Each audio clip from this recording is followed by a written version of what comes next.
Yeah, that seems to me that might be the Halder case. taking the cut through. Here we go. He's going to close in on Silva. He took the cut through on the corkscrew last time too. Is he going to do that again here? Let's see, he's awful close to Silva. Silva goes a little bit deep. He is going to cut right through, comes in front of him, but he's a little bit out of sorts. Car manages to get itself back together, and Nico Silva tries to cut back on him, gives him another little hello, sneaks inside, down into turn 10, and makes a pass. I can't remember the last time I saw a pass into that turn. It's going to take a brave move to the four chicanes here. No side-by-side yet from Sanchez. Trangarade will have to hold on through a tight section. White flag coming to checkered flag now. Sanchez needs a big corner exit here. Hard through the corner towards the final chicane. A slide for Trangarade. He hits the turtles. Sanchez with the pole. Side by side, they all slide. Trangarade wins it. My goodness, what happened?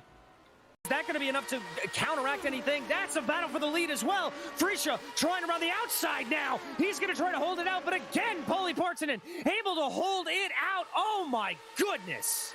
And in the back, you can just see that is Juan Costa looking out of place, trying to get on the inside of Jukka Tolonen as it comes around side by side and just shoved out to the grass. Thomas Simon has struck. He struck again, the second time in two corners. On the inside, going around the Lesbo 1 into Lesbo 2. Jukka Tolonen and Thomas Simon going at it. As we jump back to the car number 66 in 9th position, that is going to be Steve Way looking to make the move on Alexander Wilfred on the outside, making it nice and tidy. Hold on to your hats, come on. Don't do it now, gentlemen. It's still a bit too early. Oh, on the inside, still holding. So he's hugging the inside curve as much as he can. Steve Dwyer on the last corner of the last lap makes a move and overtakes to take 8th position. I think he has as well, but here comes the move for Philip Hammer. It's going to be down to the inside, going through the first corner, done and dusted. Lucetta tries to fight him back a little bit, but it's a little bit too late. But no, Lucetta's going to have the inside coming up the rise to Druids. And in through Druids goes the slides. Philip Hammer is not able to make it effective on the outside, but on the inside.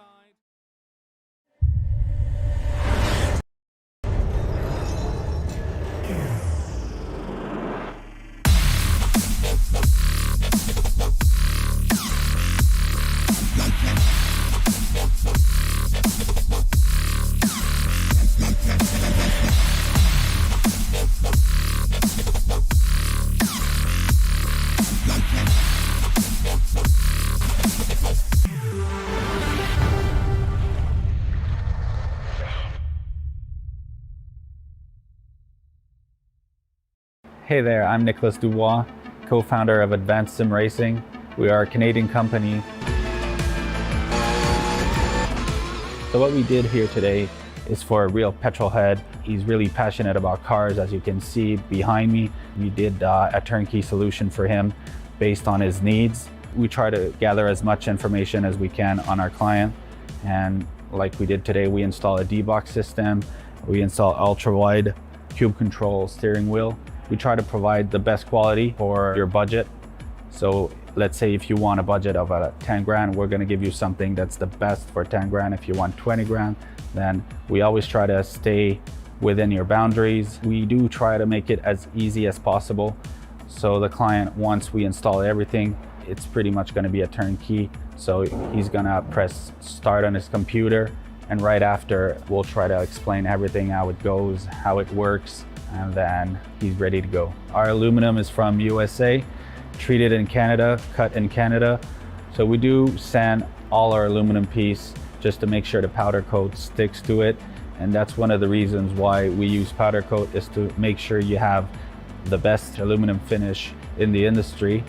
And our quality is beyond what you can get with any other competitors right now. We are really, really passionate about all the gear, all the cockpits, all the sim hardware, and that's why we want to create something that's really going to reflect our passion into our product. Come visit us at advancedsimracing.com. You can always reach us if you have any questions. You can call us, you can text us, You can go on Facebook, like our page, ask us questions over there, and we'll make sure to answer every questions there is. We are very passionate about what we do, and we try to make it as easier for you to go into the sim racing world, because there's a lot of gear, there's a lot of options, but let us guide you through your process, and let's hope you'll be an advanced sim racing customer.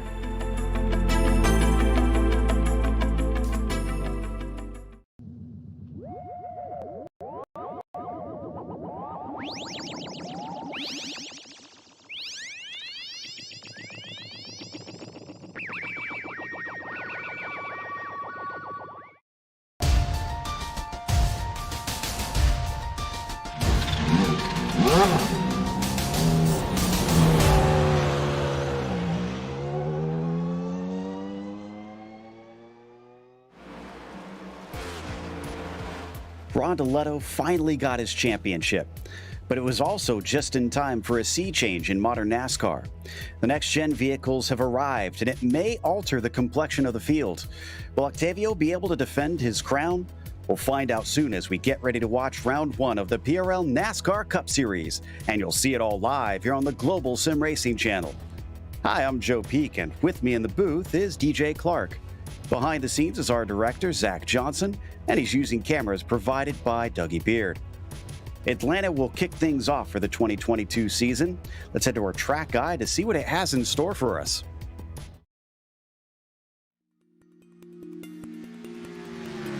Welcome to the Atlanta Motor Speedway, an iconic staple on the NASCAR Cup schedule since the doors opened back in 1960. Located roughly 20 miles south of downtown in the suburb of Hampton, Atlanta has forged out a spot in history, playing host to some of the most iconic moments in motorsports. Prior to its repave and reconfiguration, Atlanta looked more like modern-day Homestead.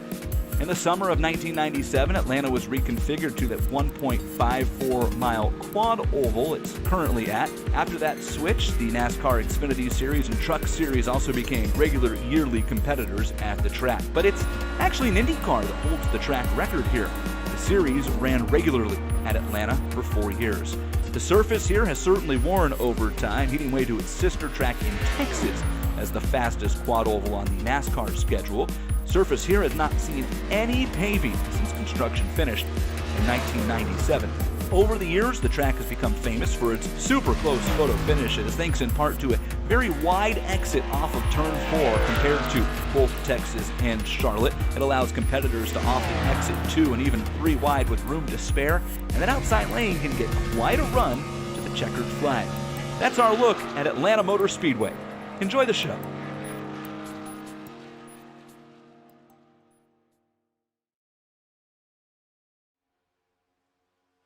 Well, DJ, we've gotten so used to those Gen 6 cars, we kind of know what to expect for how these they will take to the track, but we have the next gen. So what is today looking like?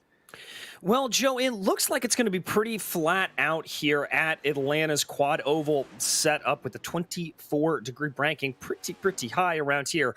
Especially early on in the run, I anticipate a lot of sort of pack racing as drivers are going to be able to hold very tight to one another. But the problems that we always see is at Atlanta will begin to present themselves on the exits of turn 2 and 4 as the track flattens back out. It gets very slippery. So I wouldn't be surprised if we see a driver or two losing the rear a little bit, sliding up the track potentially. They're going to have to be careful for that. But I think this is going to be a big race about patience, Joe. These next-gen cars, they don't really know how they're going to perform over the course of this long run in this long league. So it's going to be something that I think the drivers with the most patient hands, the drivers that are able to hold back a little bit, hold on to their best until the end, those are going to be the ones that pay out most. Yeah, I kind of anticipate pretty similar stuff, if I'm honest. But one thing that is the same as last season is that our broadcast is brought to you by ASR. Owned and operated by passionate sim racers, Advanced Sim Racing designs and builds the sturdiest and most durable aluminum profile racing simulation cockpits available in the market today. Visit them at advancedsimracing.com. It's also sponsored by RaceLab. RaceLab helps you to improve your driving skills. With modern overlays, race statistics, and native VR integration, you can get the best out of iRacing. Start using it now for free at racelab.app. Today's broadcast is also proudly sponsored by ButtKicker. ButtKicker products add an incredible immersion and realism to any game. Feel every nuance and truly put yourself in the driver's seat. Check them out at thebuttkicker.com. And finally, the PRL NASCAR Cup Series is brought to you by NinjaTrader. Ready to compete against the financial markets? Supporting over 60,000 users across the globe, NinjaTrader provides award-winning trading software and brokerage services. NinjaTrader is always free to use for advanced charting, backtesting, and trade simulation. Visit ninjatrader.com to get started with a risk-free trading simulator and start tracking your performance. Now, as we take a look at the championship and how it wound up last season, it certainly was a bit of a nail-biter, with Rondeletto only winning by a scant 9 points over James O'Brien. What's interesting is O'Brien's been quick today, but Rondeletto has not. Bradley Hawley surprisingly far back, but we haven't seen him in yet today. Not sure if he's going to be around, as Trent Dinkle and Matthew Long were split by a single point for fourth and fifth. All five of them honestly ran phenomenal seasons, as we had many quick drivers in the last one for that Gen 6 Cup car. We also had a teams championship. DJ, how'd that wind up? Well, Joe, in that team's championship, it was private label Team Hype able to take a pretty commanding victory over Whataback Racing Black. SGE eSports able to hold on to that third place, almost close enough to get back on Whataback with James Bird Racing, a little field of themselves, and there you can see the rest of those top five. Here's what we've got for today, and it is a little bit different. It's not just the car that you have to be concerned with. It's 145 laps in this first round, and just like we had last season, it's 5 total tire sets that are available to them over the course of the race. Here's where it differs. Fixed setup this time around. So everybody is going to be on even footing in terms of that, and you have to adapt to the car less than you adapting the car to yourself, obviously. I also still don't have a spare car, so if you get any sort of damage, you're going to have to try and bang away at that thing. And 24 incident limit is also the same as last season, where you will be removed from the track immediately if you hit that incident limit. Hopefully we won't see that sort of thing here today, despite having quite a few cars that have shown up for the first ever PRL race in this next gen cup car. Before we head off to the qualifying, which is going to start in a moment, we got some big prizes that are up for grabs this season that we want to mention. There are 2 ASR3 cockpits from Advanced SimRacing, each about $1,000 in value. And then you've got the ButtKicker Gamer 2 kit, which is about $180 in value. And then 23-month pro memberships of RaceLab Apps at a total of $280 in value are all up for grabs for drivers who complete 7 out of the 10 races over the course of the season. So watch out for them. They will be chosen at random at the end of the season, but they have to show up for those races. Definitely a big thank you to all of those sponsors who have chipped in for some fantastic prizes as the drivers take off, and 2 laps that they'll get to try and set a quick one, but it is a little bit hot here today. The thing is, we're still expecting that second lap to be the money lap. Yeah, exactly, Joe. And don't be surprised if you see some drivers, let's say, scuff it a little bit on their first lap. As you see here, the 31 riding the car up high. That's a lot of what I anticipate. They're going to want to carry momentum on this first lap, build up as much speed as possible, and then cut down to that lower line. Really make that second lap the speed lap. So this is Patrick Calgill on that Whataback Racing orange machine. Yeah, he's going to be riding the high side, just trying to build up as much speed as possible to really maximize on that second lap. So let's see who's got quick pace here on one-lap runs. As I mentioned, Rondeletto was not looking quick in practice. I'm not sure if that's him sandbagging or if that was legitimate, because he was in the lower half of this 40-car field here. And James O'Brien was the quickest in that warm-up. As we watch Calgill come across first to set a time, it's going to be a 31.4 for him, it looks like. It is indeed, as Chris Hudson and Octavio Rondeletto both able to bump their way forward. Interesting note, by the way, Rondeletto was one of the few drivers that was in a Toyota last year, now over in the Chevy. More and more drivers getting their times on the board, as that's Thomas Amasi putting his name up to the top. Yep. Displacing Hudson by a bit. Oh, and a newcomer, Daniel Alley, goes to the top spot. Patrick Calgill's second lap is quicker. He takes the pole back. Cervantes is quickly up there. It is changing with every moment. It is indeed. I just saw Trent Dinkle going pretty quickly there. Andrew Payne up to the top of the list. Dinkle waiting for his time to come in. Is Taylor Burris now up to the top? There's Dinkle's time. That's going to be third best, but he's going to immediately be displaced by Ryan Goodell and Joshua Daniels. Wow, James O'Brien up to the front row, but Taylor Burris is looking mighty quick. We haven't seen Josh Conker out on track. I'm curious to see if he'll actually get out there because he's kind of running out of time to put laps down. So far, nobody able to go quicker than that 30.947 from Burris. 4 thousandths of a second back to O'Brien, and only 1 more thousandths of a second back to Andrew Payne. In fact, it looks like the top 10 are split by less than half a tenth. Absolute insanity as Taylor Stout able to put his way up there into P4. That's a good run for Taylor in the 66 machine. We look back here. I believe that is one of the private label team hype drivers. That is the 54 machine putting out some times. That's Josh Conker. Byron McDaniel, good enough for a 30.98. McDonald, rather, is good enough for a 30.987. As he puts his last lap down, I see Robert Besaw Jr. coming to the line, and he gets a 31.445. But again, first lap probably not going to be all that quick, so the 3 is going to have to cycle back around to see if he can keep the speed up. Josh Conker is out on track and is going to try and put a time in as well. Waiting on Mark Kalin to set a time. He's gone out late. So far, it looks like Guerra, Acosta, Aubrey, Wilson, and Self are among the few that are electing to start from the back of the field. Not sure I completely understand that decision. Josh Conker's first lap puts him down in 34th. As there you see that is Besaw, but there's Conker on your screen. This is the money lap. Let's see how he does. He's purple in the first sector, Joe. Josh Conker looking good here, 31.441 for that first time around. And he is half a second up on his quickest lap out of turn 4. What's it going to be from the 54 car? It's a 30.940, and that is going to take pole. Oh, that's a great run for him. We're still waiting for a final lap time, I think, for Pat Harvey here, Mark Kalin as well. Acosta not coming out on track, so Abner not going to be setting a time here. That's a bit surprising out of that number 5 private label team hype machine.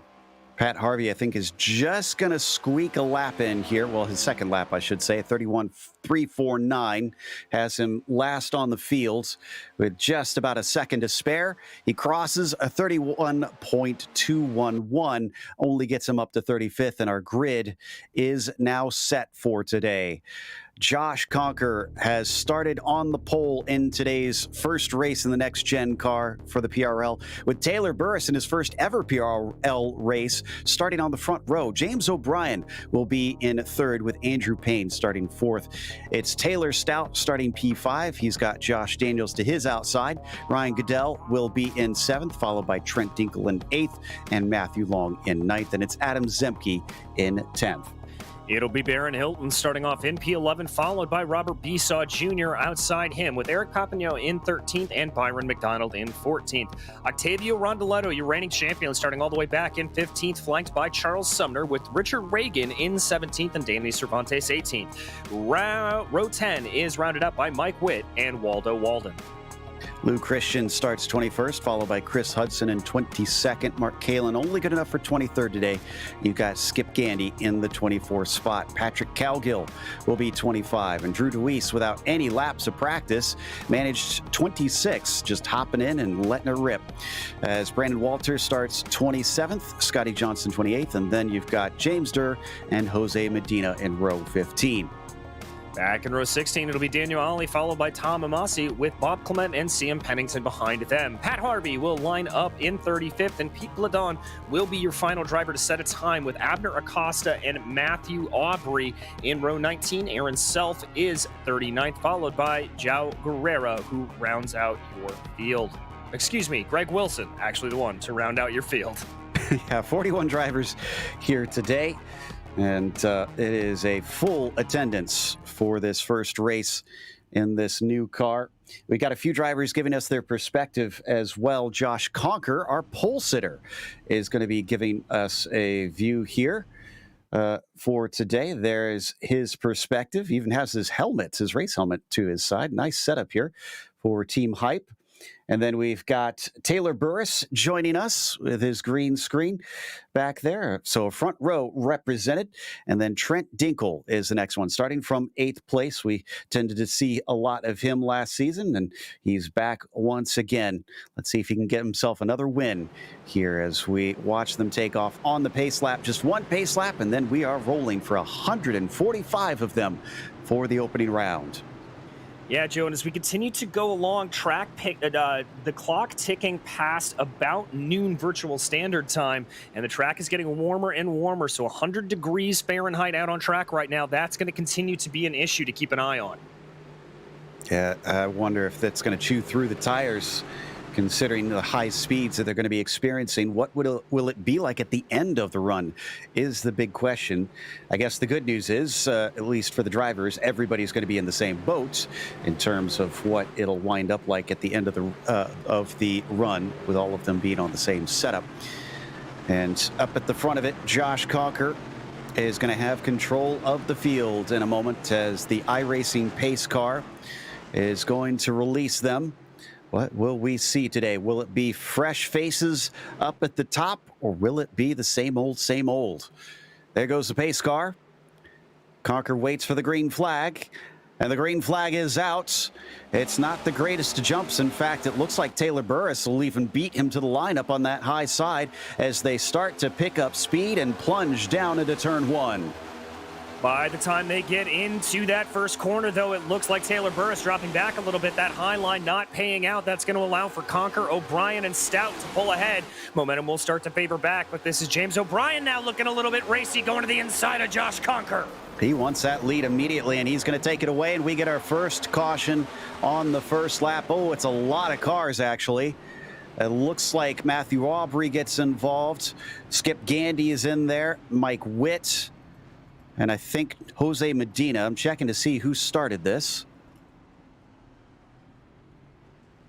Also seeing Jose Medina, I think Charles Sumner, Tom Amasi caught up in this. 5, 6, 7 cars just kind of caught behind everything there with nowhere to go. Oh, it looks like it starts with Charles Sumner getting bumped by Cervantes. 2 veterans in this series, a bit surprising. And then Mike Witt gets collected. Here's from the very start. This is going to happen on the backstretch. And unfortunately for Sumner, I think he wound up on his lid. A whole bunch of others just get collected, with it still being very packed up here in the middle of the pack. Yeah, indeed. And that's Cervantes there in the 25. You'll see the contact to the left rear of Sumner right there. That's going to spin Sumner around. That's the catch. Sumner does indeed go up onto his lid. A lot of drivers there behind with just nowhere to go on Atlanta's high banking. It's kind of a little bit of an intermediate track that likes to pretend it's a super speedway every once in a while, and it especially does that when cars get sideways. Yeah, we got our big one right off the bat. And let's hope we don't get any bigger than that. This is Skip Gandy's perspective. And he's going to come up from farther back. Yep, there it is right in front of him. No place to go. And, well, he got a lot of damage on the right side, kind of scraping the wall. But other than that, oh, and there's a little side swipe at the end. It's a pretty good job, though, for Gandy to avoid any of that major contact that we saw for the rest of the field. So kudos there to him. A few drivers already frustrated, and many of them have had to come down pit lane to get major repairs. Wilson, Aubrey, Clements, Witt, and Sumner have been in there for more than a minute. A few others have been able to drive it back to pit lane and are back out. That includes Durr, Walden, Gandy, Cervantes, Medina, and DeWeese. So this is going to reset the field a little bit, but what I think this is especially interesting to see is off of that restart, we saw Taylor Burris get a really good jump on your leader, Josh Conker, but then that outside lane through 1 and 2 just didn't seem like it was going anywhere, and Burris fell all the way down the order into P4. We'll have to see if that trend plays out through the rest of this race, or if that was a bit of a one-off. Yeah, we didn't really get to see the cars get fully up to speed here, so I wonder if that high line will actually come into play once they're at full song, or if that is just a case of trying to get up to full tilt there. as we wait for the lights to go off on the pace car. Looks like we have lost at least one driver. Greg Wilson has retired from the race already, unfortunately. And I see Joao Guerra with a flag next to him indicating he is done for the day. But this has been a very short opening round of the season for at least a couple people. Let's get this rolling. Let's hope that we go all the way to the finish, because it is a time-limited race. Let's not forget, if we get too many cautions out here, they only get 90 minutes to try and complete this event. Yeah, indeed. As we get ready to reset, lights on that iRacing pace car are off, so we are getting ready to get rolling here. James O'Brien will now have control of the field. Lights, we'll get one more, lights are still on, so we'll get one more time around here. I think it's going to be going off this time by, because we are doubled up. And indeed, lights are off. So let's go racing here. And looks like at least one more driver coming back in for some more repairs, Bob Clement. And he is going to hope that he can get that fixed in a way that he's satisfied with. Massey came back around, got a few more repairs. He's back out. But all those who are running, other than Bob in the 927, are still on the lead lap, thankfully. Yeah, so that is going to be crucial. And now something we get to talk about here is that as opposed to the restart itself, the start itself, this will be on the leader here. That is who will have control of the field. Your leader, James O'Brien, will be able to dictate when these cars get rolling. Exactly, and that will probably change the nature of who gets a good start. It's probably not going to get jumped by those on the outside, although Conker will probably be paying very close attention to make sure he can duck low as soon as possible from what we saw for poor Taylor Burris, who's restarting in fourth. So second row on the outside once again for him. Pace car is in. It's in the hands of O'Brien. He goes relatively quickly, and the green flag is out. There's an opening for Conker if he wants it, but he chooses not to take it quite yet. He's going to hang around to the outside. Burris wants down, but he can't find the opening. Now Josh Conker gets down low. Yeah, he's going to get down low, and that's going to be Taylor Stout pulling alongside. Looks like Taylor Burris just getting caught out on that high line here. That's the 93 of Andrew Payne able to slide his way in front. Off into turn 3 once again here on lap 6. Most of them trying to get down low, but there's still a few hung out to dry on that high side. And it looks like among them, I think that is Josh Daniels there in the 77. And in fact, he's got a friend behind him. I think that's Trent Dinkle that is trailing him, but they're holding their own now that they've got a full lap of speed. Oh, and we got another incident up there. That was Josh Daniels. No caution. Everybody scatters to avoid. Looks like we're going to stay green, but that shook up the field something fierce. It did indeed, and that was a very, very lucky Trent Dinkle to avoid some major contact there. My goodness gracious. Yeah, everybody up towards the front had to be real heads up on that one. As you see them now trying to pick the pace back up after getting some significant damage on the car. And it is just a mess back here with drivers on different pace now, each trying to kind of find their way. And I think, is that Dinkle coming down? No, that's Daniels who is coming down to the pits, it appears. He has a meatball flag from what we are hearing. So that black and orange flag indicating he has too much damage to the car for anything like that. As right now, though, James O'Brien continues to lead with Josh Conker just all over that rear fender. All right, maybe we can settle in now. And it is a group of about 6 up at the top. We're going to look at the replay of the incident. And similar to last time, on the backstretch, a car just kind of drifting at each other. This is very unusual. Both times, it was small contacts just on a straightaway. Yeah, Joe, and I think the best explanation for that is just a little bit of preseason jitters. Not really fully paying attention to what is going on. Looks like a little bit of a dual drift, the 77 drifting up, the 14 drifting down, and both cars just coming into contact with one another. That front pack of 6 I mentioned, O'Brien, Conker, Stout, Payne, Long, Burris are those who have pulled away from the rest. Some of that helped by the incident that we just saw in that replay. Next group back actually has Baron Hilton up there with Papineau and Rondoletto in the next three. Good job to Baron Hilton. We're used to seeing him a little bit farther down the field. No disrespect, but impressed to see him in the top 10 this early. Yeah, indeed. He's running a very, very good race out here today. Up 4 positions, doing a really, really good job for that car Ramrod team. Rondoletto up 6 himself here into 9th position, avoiding some of the problems. As we jump back a little bit, this is between Regan and Dinkel that we're seeing, but Dinkel had to take avoiding action on that incident just a couple laps ago. It may have cost him some speed. And back up towards the front group once more. At the back of it, we saw a little change of hands with Payne getting passed by Burris. Yeah, and it almost looked like there that Andrew Payne kind of pulled off and opted to pull in behind. He may be thinking about trying to save a little bit of fuel, as that is Josh Conker not necessarily running to the high side, but just taking a little bit of a wider line through the corner. He's about a lane and a half up from the lowest lane on the track. Now he's going to go a little bit there in that same position. Maybe just thinking about some overheating of that car, trying to get some cool air onto that radiator to make sure nothing overheats. Would that higher line potentially save the tires a bit too? Just a little less stress trying to crank the wheel into it. Looks like Burris is going to try and get another one. He's got Matthew Long to his outside now.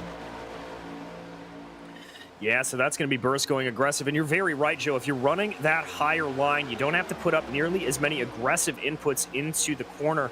It's a little bit smoother. Your tires aren't necessarily screaming out as much as they would be normally, but it does look like it's costing him a hair of time. So we're still side by side there in the back between Payne and Burris. And we get another caution. I think Aaron Self is the one that brought this one out. I don't see anybody with him. 18 just drifts to the bottom of the track. He did have some contact, though. Looks like CM Pennington just gave him a little bit of a nudge, and unfortunately that little nudge turned into a big hit. Well, and that's exactly what can happen here at Atlanta as we go back to check out this replay. Let's see this. This is coming off of turn 2. There's the poke to the inside. Watching the 18 here. Yep, just a little bit of a love tap, and ooh, that is some hard damage into the wall. Thankfully, everybody was able to stay low and avoid him, and he had a nice little gap to drift to the apron in the meantime. Trying to see, did the 18 drift down? Very hard to tell still, even from that angle. But yeah, I'd kind of call that a racing incident there, Joe. I think there was a little bit of drift on both sides. All 3 of our cautions so far have been just small little touches out there. It's very interesting what we've been witnessing. The close racing, I wonder if that's to blame or if this is just jitters getting used to this car. As we now pack up behind the pace car once again. Nobody coming in yet, so I think everybody's pretty eager to try and save those tires. No, I take that back. Rondoletto is in, and it looks like Besaw Jr. and a few others. And I think that's actually a good call for Octavio. You know, he's sort of mired in the mid-pack right now. He might as well come in, get some fresh tires on the car, go on an alternate strategy, see if yellows continue to fall, and he can catch them just right. All right, so we're getting some split strategy now. What is that going to do on pace? Looks like Rondoletto was beat out, though, as Acosta and Self are both ahead of him. And Self did not catch his stall. He actually went completely past it. And that's a bit unfortunate, considering he needed to come in and get some repairs. But Acosta made a 2-tire call. Interesting. So worried about most likely that right rear wearing out, and that's obviously where we see a lot of wear on these intermediate tracks. So he's going to be thinking about it that way. All right, we'll have to see how that strategy plays out. Now, it means that he'll be able to grip a little bit off of the corners better, but we'll have to watch that turn in. Obviously, with not getting that left front changed, he's not going to maybe have the best turn into the corners, and he may have to fight it just a hair more. Will definitely change the handling of the car, that's for sure. But will it find him pace? Rondoletto comes out second of those who took tires. James Durr has been in as well for a stop. That was 16 laps ago, so I guess on that first caution, he maybe either got some damage repaired or just elected to get some tires and fuel for the heck of it, see if you could move him up the field. If that's the case, it worked because he's up to 18th at this stage. And let's see, where did he start this one? Yeah, 29th. I say he was just trying to get some track position. Yeah, I think so. And with what we're seeing, you want to have the best track position you can get. You're able to make a few passes here and there, but it doesn't necessarily look like you're able to really gain in a lot of positions. Now, granted, we've only been running here for about 18 laps. We haven't had a long green flag run, so we don't know how this car is going to handle over the course of that long run. And we're seeing a few drivers with some severe damage on the cars getting back out there. They were advised that if they were dangerously off the pace, they might be asked to pit in. And that's Charles Sumner in the 98, who had one of the big wrecks there at the very start, who's trying to see if he can just get some laps in and get some points down today. They have to run at least 50% of the race if they want to score points. Otherwise, they are given a DNF. Yeah, and as we've seen in recent years, Joe, just a single point out there can really make the difference in a championship. So I love that for Sumner, just trying to go out, get everything that he can, maybe see if there's going to be another big one that takes out a big chunk of the field and move things around for him. Lights are off on the pace car, and drivers prepare to get ready. Let's see if we can get that long green flag run, or will we have another quick caution here? That was a little bit better, I will say. So we went for a minute and then unfortunately got caught up once again. Who all is still rolling, though? Looks like we're maybe down to about 35 or so cars. Most of them are in pit lane still taking repairs, though.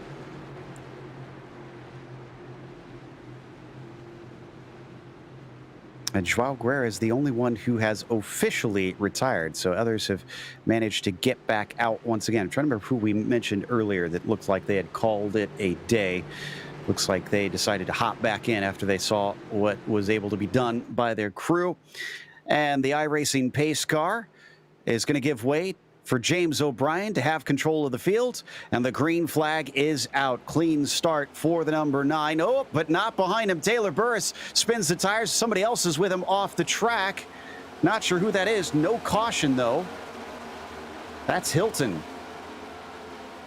And a little bit of commentator's curse there. Baron Hilton, who we said was having a really good up run through the field, just spinning the tires and losing it out. But up front, Josh Conker continuing to apply a little bit of pressure here to his teammate James O'Brien. I wouldn't be surprised if these two run relatively line astern for a while. They are on private label Team Hype together.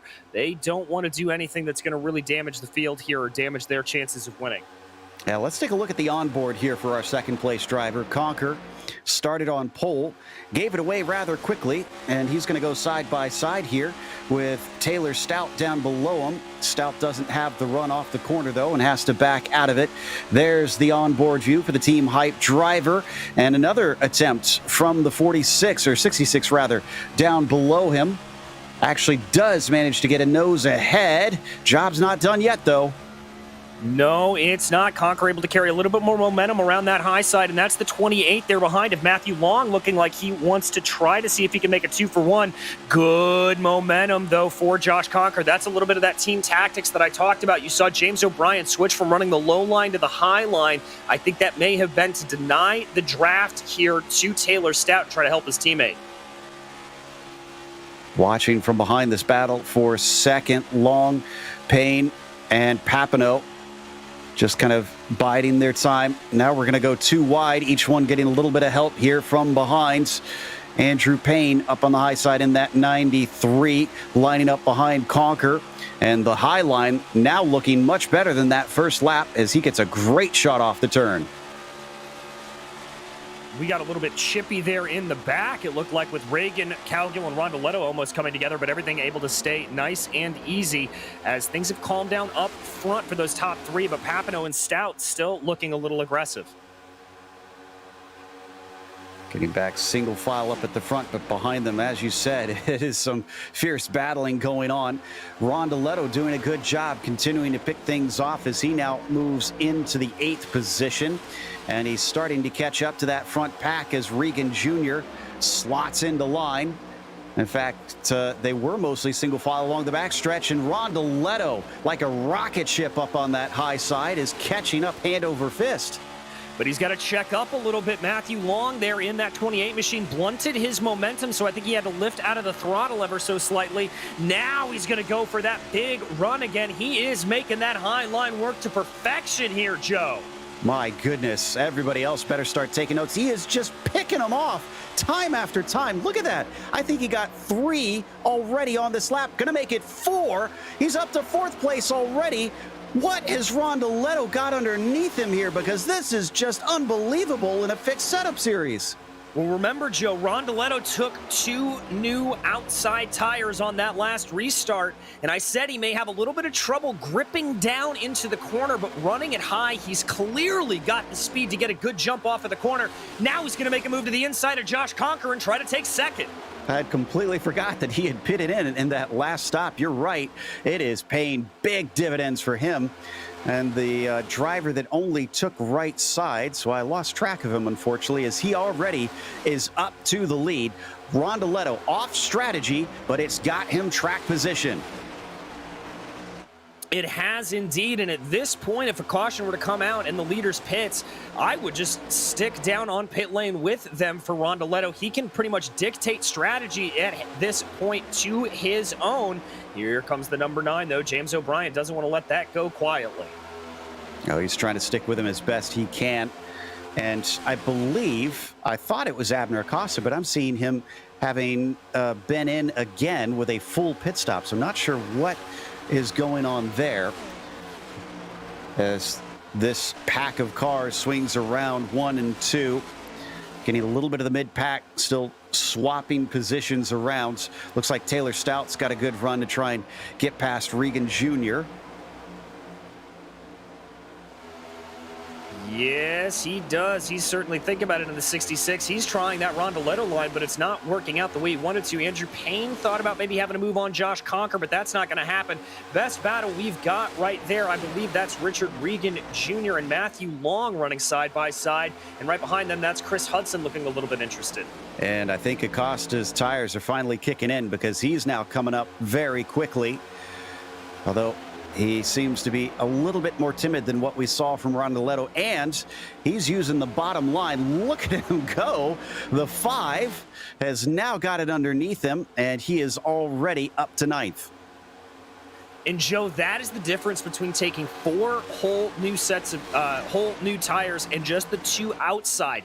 Getting those inside tires allows him to get a little bit more grip on the tighter angle that he's going to need to run to make that low line work. Rondeletto, on the other hand, didn't need that left front to really grip as heartily going on the high side, and he was able to just power through on that high line and take full advantage of the grip on the exit of the corner with that right rear. Seeing some 3 wide there for a brief moment. Regan, Acosta, and Long. So they're going to go by on the high side, staying down low. Charles Sumner just trying to keep out of everybody's way as he ticks off some laps. And Acosta poking his nose on Taylor Stout. His momentum was slightly interrupted that time. And this time he's got a huge run, and that gets him 5th place. Can he catch up to Rondeletto here, who has distanced himself from everybody else by about 0.8 of a second? Yeah, he's really moving and shaking, but I've got to say Abner looks like he's got good speed as well. As there you see, that is Conker and Payne both going to the high side, and Abner going to the low side, trying to make it work. Slides up, bada bing, 2 for 1. Acosta into 3rd, make it 2nd as he ducks underneath James O'Brien. The gap right now, 0.9 of a second between himself and Rondeletto. The rest are left to fight amongst themselves to try and figure out best of the rest as they wonder how they should call that tire strategy, because clearly that is going to be the defining factor of this race today, is who gets tires when. And 100%. And this is going to be really interesting, I think, to see if it's 2 or 4 that is the way to go around here as we continue to watch a little bit of scrapping in the back there between O'Brien, Conker, Payne, and Regan, really trying to push it. Interestingly, don't see Lou Christian, Robert Besaw Jr., Pat Harvey climbing through the field like we saw with the others, unless maybe they're trying to hold on to that rubber a little bit longer. We do have a decent green flag run here. Someone getting loose coming off of 4 there. I think that's Conker, potentially, who had a bit of a moment. Behind them, Regan and Andrew Payne fighting side by side briefly before Payne tries to get back into the racing line, but he can't get low because here comes Long. Good job there from Matthew Long, taking advantage of that situation from Andrew Payne. He's going to be able to poke his nose ahead. That is Richard Regan now that he's going to start to try to line up a little bit. Ticking over onto lap 35 here. I've got to think, that was getting a little feisty. These drivers are starting to feel those tires. Yeah, we're seeing a little bit of wobbling around there. I think that was Regan Jr. who had that moment that we saw on screen, trying to catch it off at 2. Got to be patient, guys. We still have a lot of laps to go here. More than 100 left in today's race. And we're only on lap 36. Rondeletto leads, but it seems that Acosta does not have anything with him, even though he is stretching away from those behind. It's up to 1.3 seconds from P1 to P2. And I wonder here if this is just an issue of Rondeletto being able to get out front a little bit earlier and use those tires. Acosta not really able to pull away. The other thing you may be thinking of is he may be playing a little bit of team strategy, doesn't want to completely pull away, banking on the fact that they will get another yellow here at some point and running as a little bit of a draft rabbit to his teammates of O'Brien and Conker so that they can save a little bit of fuel and run a little bit longer. Coming off turn 2, once again, we were watching Regan, Long, and Payne there for a moment. And in front of them, looks like O'Brien still in that 3rd spot, not allowing Josh Conker by quite yet. They all go once again around the high side of a lapped car this time, though. That is Mike Witt staying down at the bottom. Last driver running currently out on the track. He's 32 laps down. Couple more coming up here for Rondeletto. And Joe, I know it's early in the season and indeed early in this race, but it's not too early enough to start thinking about the championship, specifically the team's championship. And the reason I bring that up, Abner Acosta, James O'Brien, Josh Conker, and Richard Regan Jr. all run for private label Team Hype. This is a really impressive split for them. Wow. So it looks like they might be the ones to beat. And I asked the question on whether or not Rondeletto could defend his crown. I was doubtful, if I'm honest, in that practice session, and he's kind of allayed all those doubts and is basically controlling this race at this point. Granted, that is on a bit of an alternate strategy as we watch a little farther behind him. Some of the battles amongst our drivers in the mid-pack here. Swinging down into the corner, Trent Dinkle in there, just ahead of the likes of Lou Christian and Eric Papineau. So Lou Christian, I mentioned, he's another one that has fresh tires. He's up to 12th. He's made up a couple spots, but he's not charging the same way we saw the front 2. And you saw him there start on the high side, bring the car down, just taking a later apex into the corner. I wonder if for Christian there, he's just thinking about tire conservation at this point. And for Rondeletto's strategy was just going for broke there early on, not really worrying about tire wear and just hoping the track position was going to pay out as we've got a wreck in front. Oh, and a few of them are going to get involved. Lou Christian gets collected. I think Dinkle got collected. It's another big one. Oh, no. Let's see. This is a lot of people involved. This started in front of Dinkle. Trying to see who it initially started with. And it looks to me, it looks like Matthew Long and Andrew Payne made contact. Yeah, Joe, I think that was just a little bit of looseness coming out of turn 2. We talked about how that may be a storyline over the course of the race. Watch this replay here. Oh, no, it wasn't. It was just a little bit of misspeed judgment. There you see the 93 taking that hard lick into the wall for Andrew Payne, and a lot of those drivers there behind. When you're running this close, there's just nowhere to go. Patrick Cowgill, Chris Hudson got a piece of it. Oof, Patrick Cowgill had a big hit. Trent Dinkle, I mentioned. Luke Christian. Did Papineau manage to get by that? Yes, he did. Holy cow, the 45 made a beautiful escape on the apron to try and get past all that. Those behind him were not so lucky.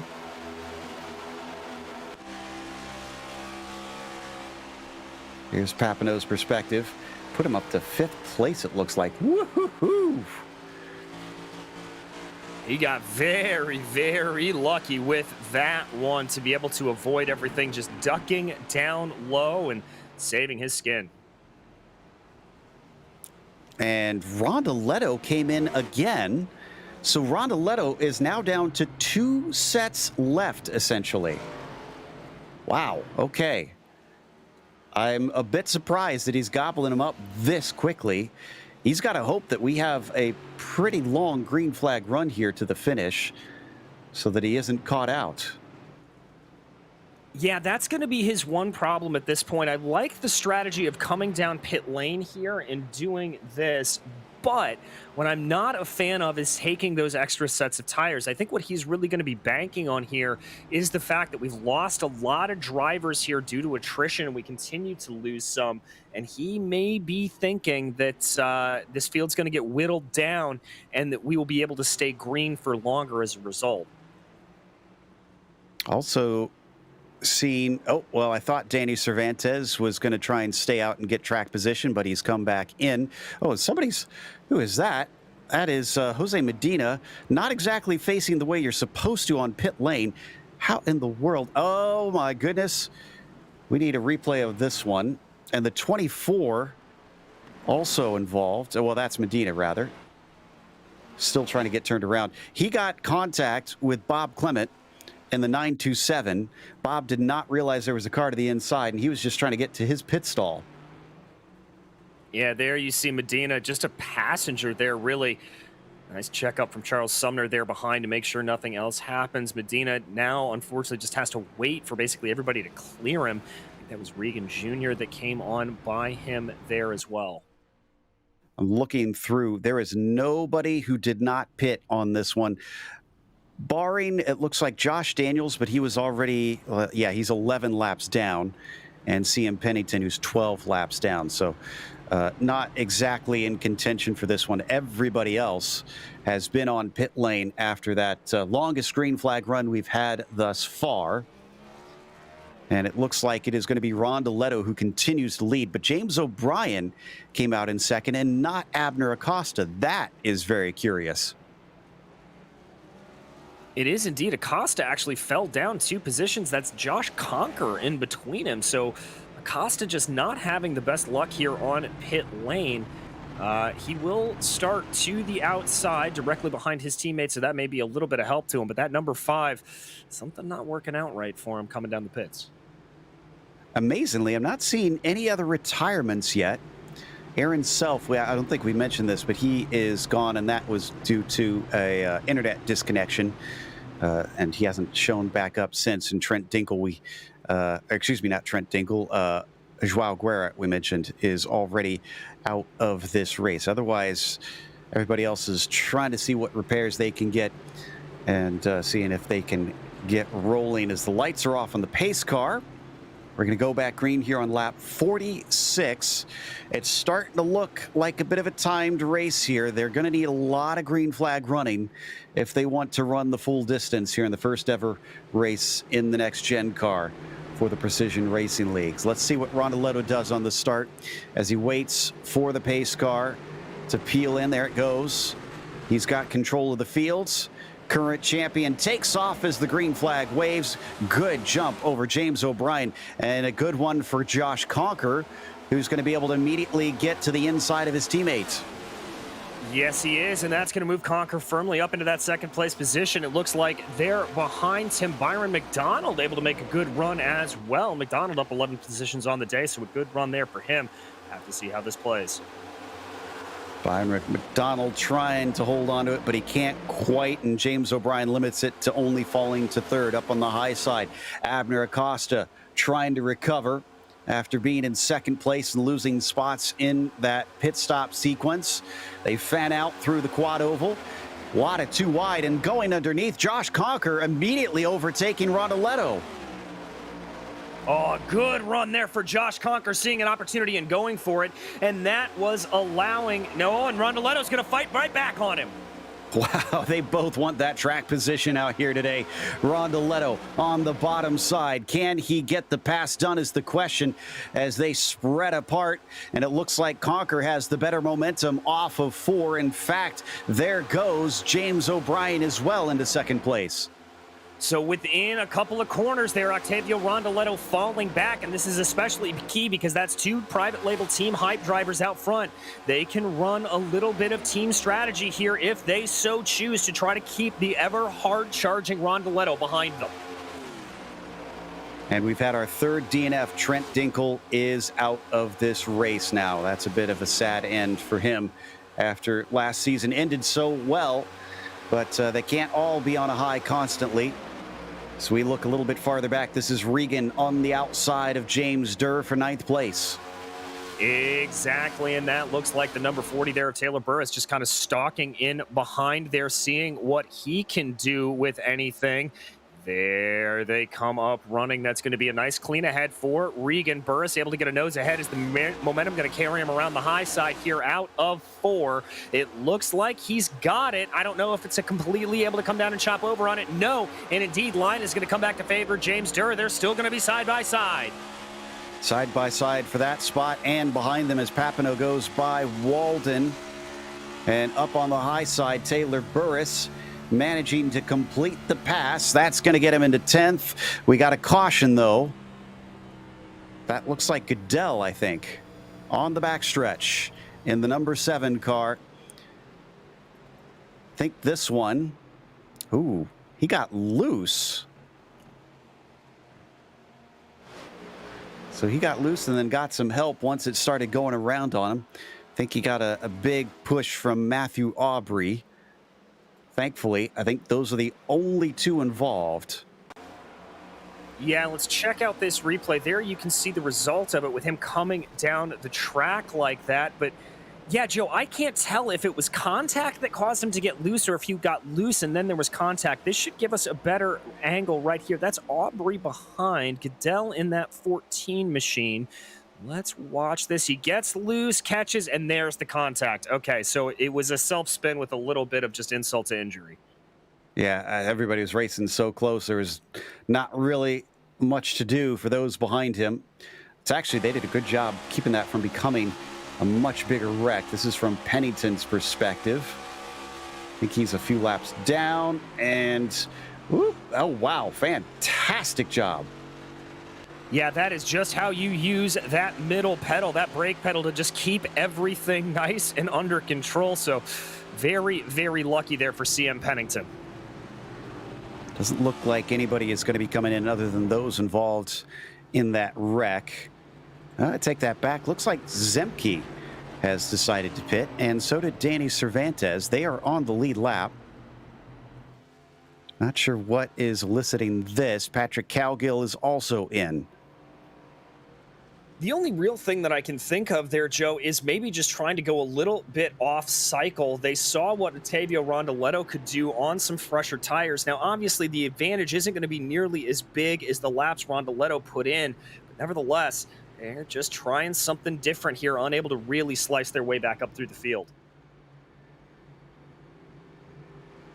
Well, I wonder if this caution is the nail in the coffin and making it a timed race at this point. We've already had our fair share here at Atlanta. This fast track is gobbling up quite a few cars and spitting them out. Amazingly, are we still at 3 DNFs? No, we've hit 4 now. Andrew Payne is officially gone. So add him to the tally. Others are still taking repairs, hoping they can return to the track. Mark Kalin, the longest amongst them. He's been in there for nearly 10 minutes. Yeah, and as you said, you basically just want to try to get to that 50% running mark, if at all humanly possible. And these drivers, when they do go multiple laps down, get some pretty significant damage to the car, you'll see them pull off to the side. Very, very respectful blue flag driving here in the Precision Racing League. So just trying to salvage some points, if at all possible, is the main thing that Kalin and others are doing. So the question was asked earlier whether or not it'd be familiar faces. Well, let's take a look at our top runners right now. Josh Conker, James O'Brien, Octavio Rondoletto, Abner Costa, and Byron McDonald. That's your top 5. McDonald's the only one amongst them that is new here that we are aware of. So this is looking like not many have been able to take advantage of this reset and put themselves up at the front. Although there have been a few drivers that have shown well, they're just not running very well now. Taylor Burris comes to mind. He's back up to 10th, but he's still got some work to do to get to the front. His spin of the tires on one of the restarts is what cost him. Yeah, indeed, Joe. But with as many cautions as we've seen out here on track, I wouldn't be surprised if Taylor's able to work his way back up front. We've seen that car be competitive under some of the longer green flag runs. So Taylor's still got some work to do here in that number 40 machine, but he certainly is not one to count out quite yet. Yeah, ironically, I feel like this has helped a lot of those that were disadvantaged either by early wrecks or mistakes like that for Taylor. It keeps bunching up the pack and erasing whatever gap they had lost to the leaders. So this is working out decently. They just need to keep getting these sort of midway runs that allow them to pick off a few, then suddenly rest the tires, pick off a few, and go at it again as we are doubled up. And we're going to restart on lap 55 now with Josh Conker having control instead of James O'Brien. Will he do anything different in comparison? There we see Conker's on board. Looks very relaxed, actually. Very relaxed. He's laughing and talking along with his teammates, so seems like he's having a good time. And why are we here if not to have fun? It is sim racing. Pace car is in. Conker waits on it. Green flag is out, and he's on the throttle.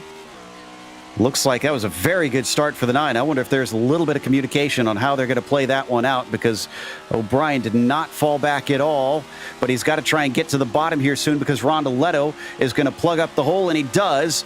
And behind them, Abner Acosta's got a good head of steam. Still nobody willing to give way in these top 4. They stay 2 by 2. They do indeed, going into the corner, Noah's Ark style here. Josh Conker continuing to lead, and that's going to be O'Brien to his outside. Rondoletto trying to pick maybe a little bit more of a middle lane there, just trying to see if he can get anything to move around on, but not able to get anything quite yet. They just continue to stay in a virtual stalemate here as they work their way through 1 and 2 again on lap 56. And McDonald, watching from that popcorn position, probably wants us to settle out so he can tell which line he needs to get into. And, well, scratch that. It's 2 by 2 by 2 as we got a 6-pack. And this time it is Richard Regan Jr. who joins the fray. Yeah, and that's another private label team hype machine. So again, we are seeing some pretty strong domination out of that team. Running there in the top 5, it is 4 private label gents, and then actually it is the top 4 right now. O'Brien, Acosta, Conker, and Regan, all private label team hype drivers. Rondoletto falls back slightly. Conker on the bottom side, falling to 4th himself. Regan Jr. starting a charge, trying to see if he can get on the podium. He's working hard. Now he gets a little bit of help from our current champion, and that's going to clear them, although got close for a moment with Conker there on the bottom. Yes, it did, but they're going to pop their nose back out to the outside again. Rondoletto favoring a little bit more of a middle lane here, even though there isn't a space in front of him. He just kind of likes to run that line. He's now going to be down to the inside here of Richard Regan. I don't know if he's going to be able to get an overlap exactly, and it doesn't look that way. Regan not able to slot down in front of him either. Indeed, and I think Rondoletto is paying a bit of a price for losing the momentum in that green number 48. Wow, now they really do fan out and pick their lines, and Regan Jr.'s got a hot one. He goes right underneath Abner Acosta into P2. And right behind him, Byron McDonald looking to do the same thing in that number 8 machine. He's going to try to drive that car down on the low side past Abner Acosta. He's got a little bit more there. They'll be about parallel as they cross out of turn 4, but I don't think that's going to be enough for Acosta to take it away, and indeed it's not. Acosta's going to be able to get a little bit of a move on, and that is going to be Josh Conker getting towed along with him. Now they really fan out. Acosta going back to that super high line that favored him earlier. Indeed, and so did Rondeletto. Byron seems to be struggling. He drops way back, all the way down to 8th place. And look at this. Taylor Burris is involved again. He's fought his way back to 7th. He's thinking about 6th place, and I think he's going to get it because he's on the inside of Baron Hilton. Yeah, Hilton trying to struggle it out there, but just doesn't look like he quite has the complete speed. They're nose to tail up in front of him. That is, I believe, Octavio, Rondeletto, and Conker. But now Conker's going to move down to the low line. Thought about it. Going to move back up to the high line here. That'll allow for a little bit of passage for Abner Acosta. Looks like we've got the slow car 26 there that they're all able to weave by. Drivers have not settled down in the slightest here. And we're still not even halfway through this race. Up at the front, it is O'Brien leading Regan Jr. They're getting a bit of a breakaway. That could certainly help them. Rondeletto's going to try and stop that, see if that slipstream can reel them back towards him. Looks like Abner Acosta going to take 4th. Someone losing a lot of speed in the middle. That's Josh Conker, who's causing a bit of a check up behind him.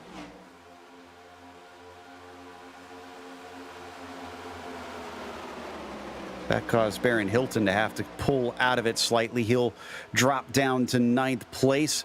Rondeletto has definitely caught that front group now. Still liking that high line on top of it.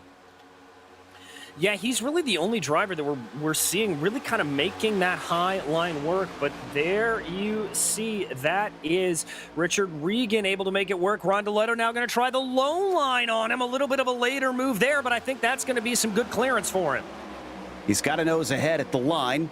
Can he complete the pass, though? He tends to like that high side lately.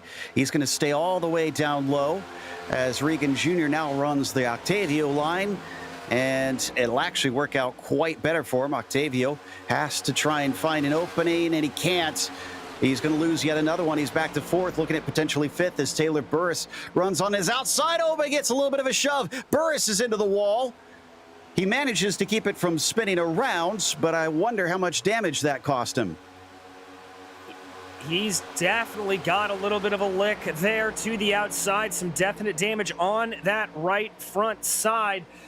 Looks like he's able to keep at least somewhat competitive pace. He's going to slide in behind Papineau right now and try to just regain everything. Such a fast track. You really can't afford to get any sort of damage on this car. And Burris was on the radio, sounded just at least a little perturbed. But he is rolling. He's just had to settle back into 10th because of that. Rondeletto is now fighting with Josh Conker, but decides better of it. He's going to get in behind that 54.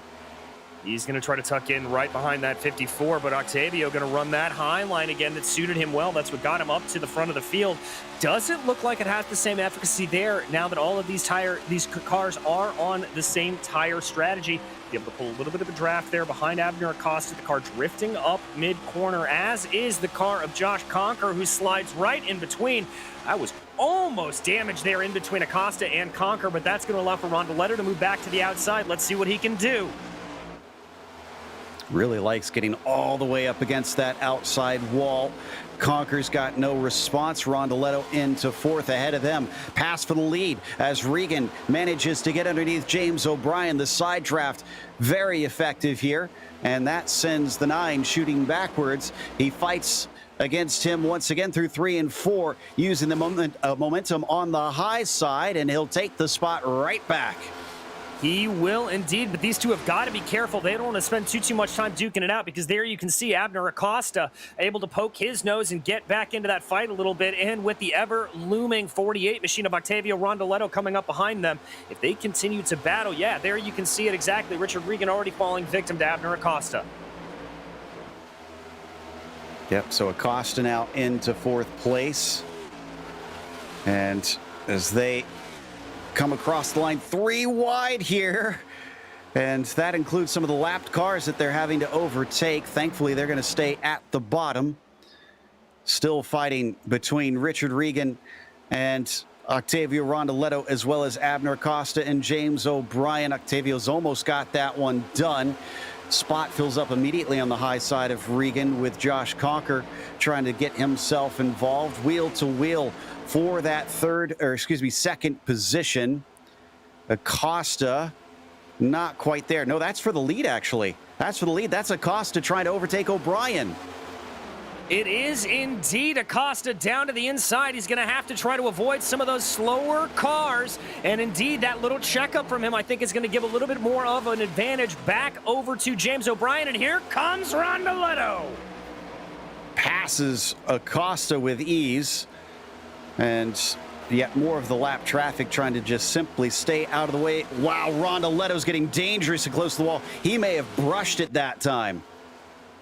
Yeah, he very well may have, and he's got to be careful. As you said, Joe, you pick up just a little bit of damage around here. This is a intermediate track that almost drives like a super speedway, so if you get just a little bit of damage, it can affect your aerodynamic balance and your straight line speed, so that's the last thing that he wants. Getting close to the halfway mark here in this race, and this, I think, is one of our longest green flag runs that we've had thus far. It's certainly way too early for any sort of green flag pit stops for these drivers, although they have been out for 30 laps at this stage. And somebody heading into pit lane, that is Ali, I think. Yes, that's Daniel Ali. Yeah, so that's a car that's already been down a little bit, the 666.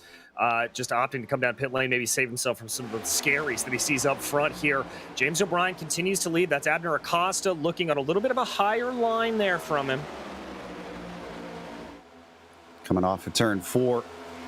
This top group currently involves, I think, looks like the top 6. Goodell is holding on, but he's a lap down. He's the 7th one in line. Otherwise, those 6 cars that you see on your screen are all battling for position. Down at the bottom, it seems Richard Regan Jr. can't do anything with the more shallow run. Josh Conker now looking forward to see if he could pass Rondoletto, and he's going to go for it. He's going to go for it, but I think that momentum's going to favor Rondoletto. Let's see what the drive off of turn 4 is like. That's a good run there from Conker. He was able to time that just right. He'll be ahead as they cross the timing stripe. Not sure what he's going to be able to do here. He can't fully dive it down, it looks like, because he's got some lap traffic up in front of him and doesn't want to run afoul of that. As a result, Rondoletto's going to be able to carry some decent momentum there and keep that battle going. Yeah, indeed there. Conker not able to get it done. And now Richard Regan Jr. able to get by that 54. Watching all this back and forth, though, DJ, I wonder if you want to be kind of like Byron McDonald, just kind of sitting in the back. Is what happened to Burris there? He was going slow. Did he have another brush with the wall, maybe? Oh, he had contact with James Durr, nearly spun out into turn 3. It was a great catch. Yeah, it really was. It looks like Burris may have come down a little bit on Durr and just barely able to catch it. A really, really good run. But to your point about Byron McDonald, yeah, Joe, I'm kind of wanting to be in the position of that number 8, because what all these guys are doing is while they're swapping back and forth and really driving hard with one another, they're using up their rubber. And especially for somebody like Octavio Rondoletto that only has 2 sets left, that could come into play later in the race, and we'll have to keep an eye on it. Unfortunately, got a little greedy and has eaten all his candy early on as they come into 3 and 4 once again. But he's still got speed underneath him. It doesn't seem like he's saving his stuff because he's been fighting hard for this track position here up at the top. Once you get back to McDonald back in 6th, it's about a 2.5 second gap down to Brandon Walter, who is in P7. You got a few cars kind of spread out amongst them. As they come off onto the backstretch, look like Conker maybe wanted to do something there, and somebody blow an engine. What was that? CM Pennington with a lot of smoke behind him. Oh, he got spun, but no caution. Adam Zemke made contact with him. All right, so we're seeing a lot of that here today, Joe. Pretty surprisingly, some contact being made between drivers and iRacing not throwing the yellow flag. So kind of love to see that. Jumping back up to the lead, Abner Acosta thinking about a little bit of move on our leader, the number 9 of James O'Brien. But nothing doing there quite yet. They're going to stay in single file order now as they dive into turn 3. Not sure that Pennington likes that no caution. He wants to get back into this thing as they once again tick off another lap. It's 79 laps into this race now. We're starting to think that these 6 are going to be the main players, but that could always change around if caution throws the strategy out of whack. In fact, at what point do they attempt to come and pit? Well, I think at this point, Joe, you want to run as long as you can. Maybe try to stretch this out for another 10 to 20 laps, if at all possible. Been running here for a good long while, about 35 laps or so on this set of tires, and you probably just want to split down the middle if everything stays green. If that's the case, I think they want to get to about 50 laps to go here, I think, or thereabouts, to run it perfectly half and half. We'll see if anybody elects to do that, or if they're going to just run it out of fuel, hoping that we get a caution to trap somebody else a lap down. And they're starting to drop Byron now. Octavio's still running that high line, and he's fighting with Conquer, but McDonald in the 8s is a full half second behind. He's got to start hustling here, or he's going to lose touch with the leaders.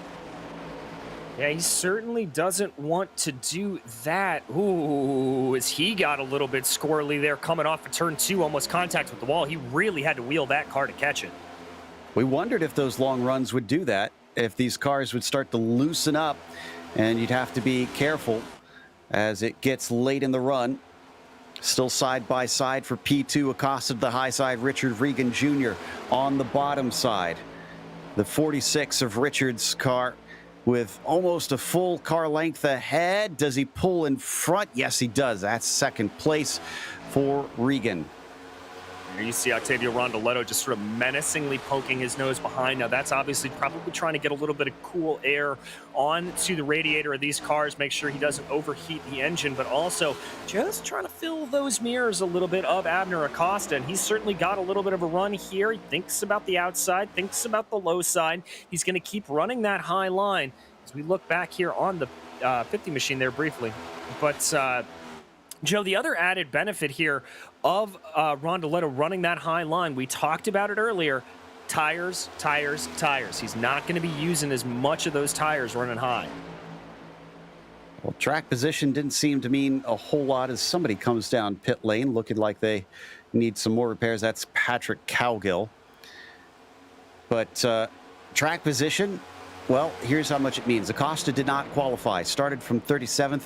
He's running in 3rd. It's been a very good day for Brandon Walter as well. He's gone from 27th to 7th. And then James Durr, 29th to 9th. So we're seeing a few drivers make good on race pace, even if they were not able to qualify all that well. And there's a lane being blocked off for Acosta as Regan Jr. just kind of drifts in front of the nose of the 5. Yeah, it's a little bit of that, but ooh, here comes Regan Jr. on James O'Brien. He looked very close there entering into turn 1. He's going to have a nose down. That looks like James O'Brien running a little bit more of what we saw Octavio Rondoletto doing earlier in the race, kind of running a middle line there, not necessarily committing to a high line or a low line. I'd say it's a pretty solid defensive line there from him, Joe. I'd say so. And I do think this has calmed down a little bit compared to what we saw before. Yes, we're seeing some swapping around. It doesn't seem as aggressive.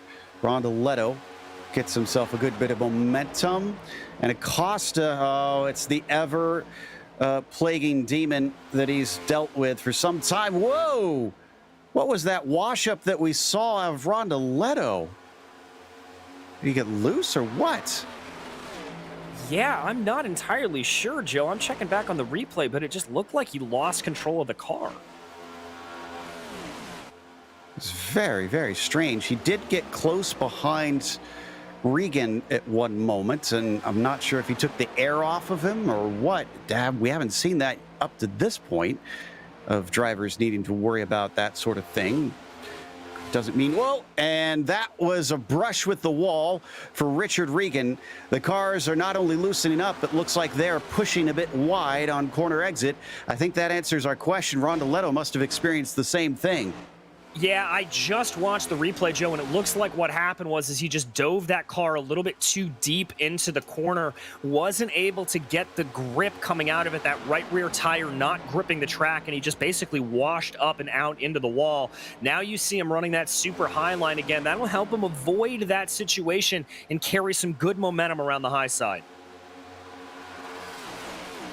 Well, if ever there was a sign that maybe you should take a gamble and pit in, I'd say moments like that are a wake-up call. Let's see if anybody ducks in. Nope, none of these top 5 will try and pit this time. McDonald is already about 3.5 seconds back in the number 8, so he is nowhere to be seen himself.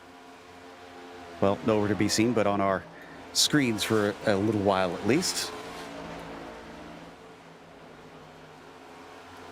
All of these leaders here, Joe, is Abner Acosta taking a look to the inside. I was about to say that they've looked like they've completely settled down here and don't want to be going too crazy, but Acosta says, nope, I want this race lead, tries to get it away from James O'Brien, but O'Brien not having any of it. He continues to run strong around the outside, and that's going to allow for Josh Conker to move his way past Octavio Rondoletto. Side by side for the lead once again. And O'Brien keeps the momentum up. This has been swapping around a ton. I'm kind of curious who's going to get led most laps, because there's been a lot of drivers that have been on the point today. They're going to lap Mike Witt once again, who's going to stay on the bottom. Costa continuing to have some blinking issues. That actually cost him at one of the races last season, where it didn't register a couple laps because he blinked out too much. So he's got to hope that that doesn't do the same thing here today. He is in contention for a victory. Yeah, he is indeed. The connections looked relatively solid up to this point, so I don't think he's going to have too much of a problem with it, as he and Rondoletto now, 2 Argentinian drivers actually in the field there, going side by side with one another. Just seeing if there's anything to do. They look both pretty content to be running side by side, not a lot of banging, although I think I just heard a blown engine or a smack into the wall from somebody. Papineau is in pit lane. Trying to see if he drove it in there. Yeah, looks like he drove it in. And this is a driver on the lead lap. Oh, I think Papineau blew his engine on his way into pit lane. Either that or he got on the brakes too hard and smoked it, but that was a weird puff that came out of him. Nope, it was not a blown engine, but he did speed on pit lane as he had an extra long stop. So that is going to unfortunately harm any hopes that he had of this off strategy call, giving him a bit of an advantage. So you see him now picking the pace back up. Someone else down at the bottom coming in. That's CM Pennington. He's laps down, so that's not... that's a driver that is not in contention. We're at 52 laps to go. This is pretty much exactly halfway, DJ. If you're in the car, do you pit now? Do you hold out? It's a tough decision, Joe. With as loose as we've seen these cars getting, I've got to think that you want to try to hold out a little bit more, because as this race continues to go along, the track is just going to get hotter and hotter and hotter. We're already up to 106 degrees Fahrenheit. I think you maybe want to try to make this work until around lap 100. Drivers are currently working on lap about 53 of their stint. So if they can make this go to lap 100, it'll be a lot easier. About 45 laps into the stint was where we started to see some problems. And so I think that's going to give them some nice breathing room. All right, as they continue on around, are we going to have enough time is the other question to finish this race.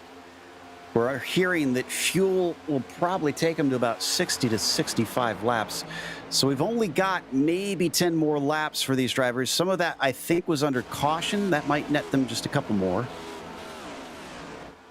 Yeah, it was indeed, Joe. So that should put it by that. And yeah, we are getting confirmation that max fuel is 60 to 65.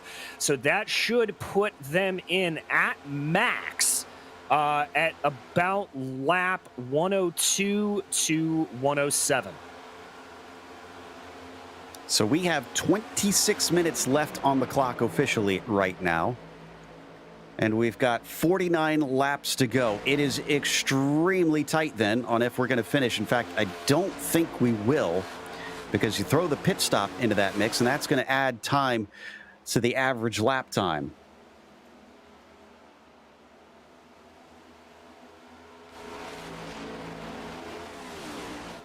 Already on lap 98 here as they cross in this front group. Still nobody willing to take the risk. Looks like Adam Zemke did, though, from the mid-pack. So the 57 takes a gamble on that one. And I think that's a good call if you're running in the mid-pack. Dive down here as, Abner Acosta making another look at the lead there on your screen. I think James O'Brien doesn't look like he's going to fight that too terribly hard. And indeed, there he slots into line. So your new leader is Abner Acosta. But I do believe that, if you're running in the mid-pack, why not jump down, try to get a little bit of alternate strategy, see if you can jump you up forward a little bit.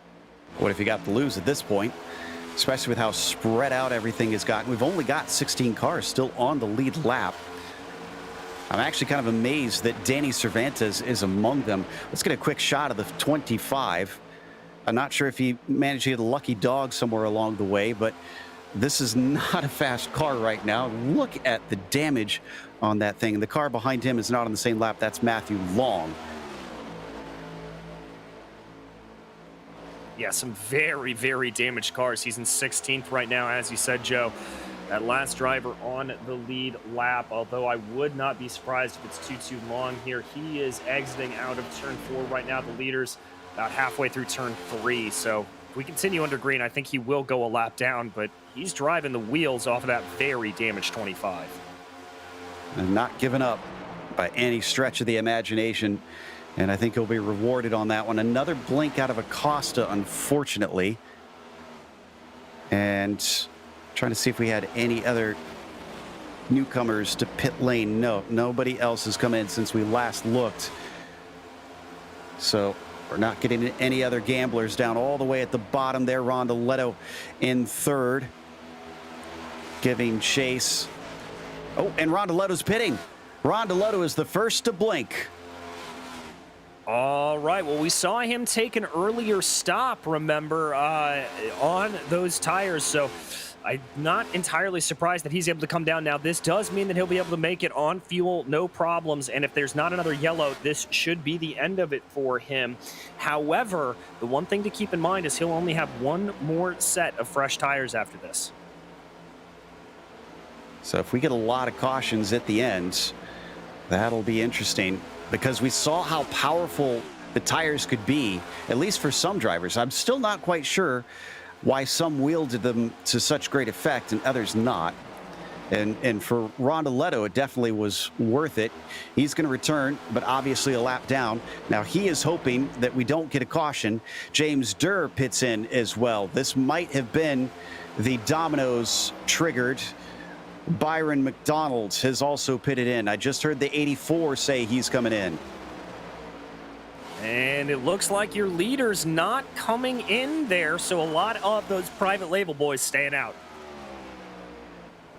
84 is Waldo Walden. Skip Gandy is going to come in. There's Walden, another driver with a lot of damage there to be running as high as he is. Well, I guess forget what I said about the damage being a death knell for these cars, because apparently a few of them are running pretty decently. Yeah, I'm very surprised, and that may be something that we're finding out about this new next-gen car here, Joe, is that you get some pretty heavy damage to the car, and you're still able to carry on with some relative ease. So, interesting thing to keep an eye on. Rondoletto's had a chance to get some laps in now after his pit stop. 30.5, 30.8, 30.6. Acosta, 31.0, 30.8, 31.0. And Acosta's responding. He's pitting in, O'Brien is, and Conker is. That is all of them. And I'm not surprised by that, Joe, seeing the whole private label team hike crew all coming in at the same time to be able to do that. So they will hopefully be able to come out and keep a nice little draft train if Octavio Rondoletto pulls out ahead of them a little bit, or if they are ahead of him, they'll be able to keep their momentum up. Taylor Burris also pitting. He's among the last of them that needs to make this final stop. Pat Harvey, I think, is the only other one that we need to see come in. He sits in 10th place. I think he's trying to get a lap back here by holding out for a caution. Josh Conker is going to be the first one out. O'Brien follows him. What happened to Acosta? Acosta was much farther ahead, wasn't he? Yes, he was. I'm not sure what happened to him there. 46 cone to cone. That's 6 seconds longer. Did he miss his pit stall maybe? He did. He missed it big time. He had to take a few stabs at it to finally get the car to accept service. And that's what has cost him. And he's got to play catch up or hope we get a yellow. Yeah, indeed. So this leaves this a little bit of a two-car battle up front with Josh Conker and James O'Brien trying to chase down Octavio Rondoletto, but that gap is over 5 seconds as all cars come up to speed. So they have got it all to do here. And it's not just Papineau who suffered a speeding penalty. Richard Regan Jr.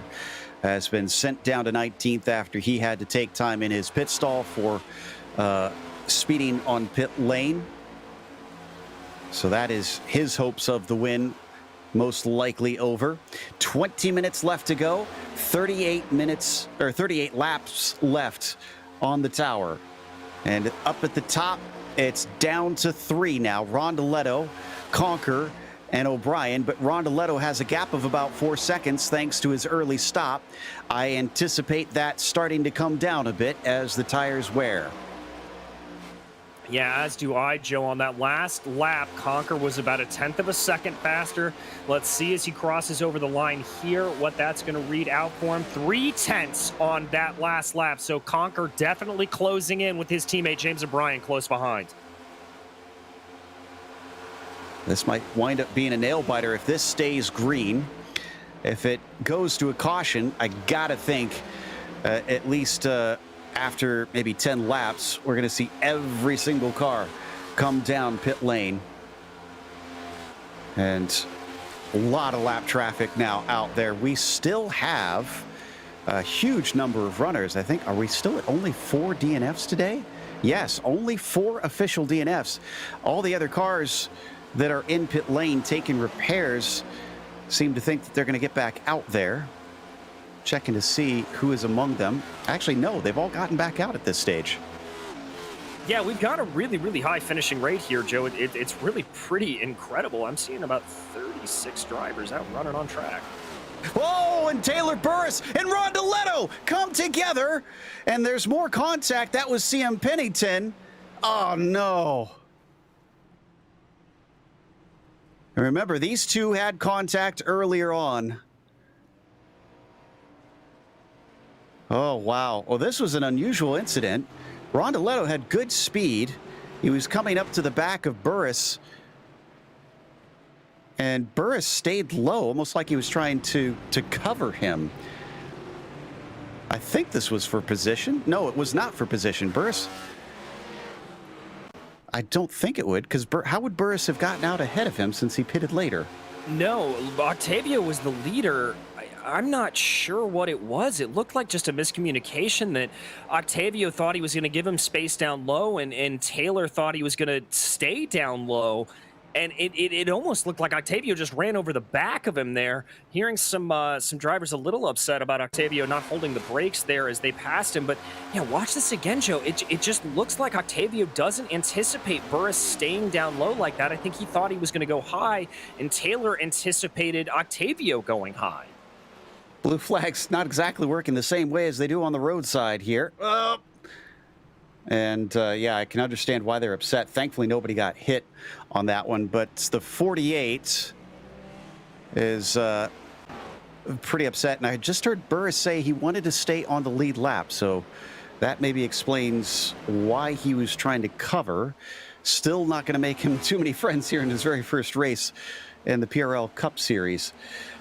This caution will absolutely make it a timed race.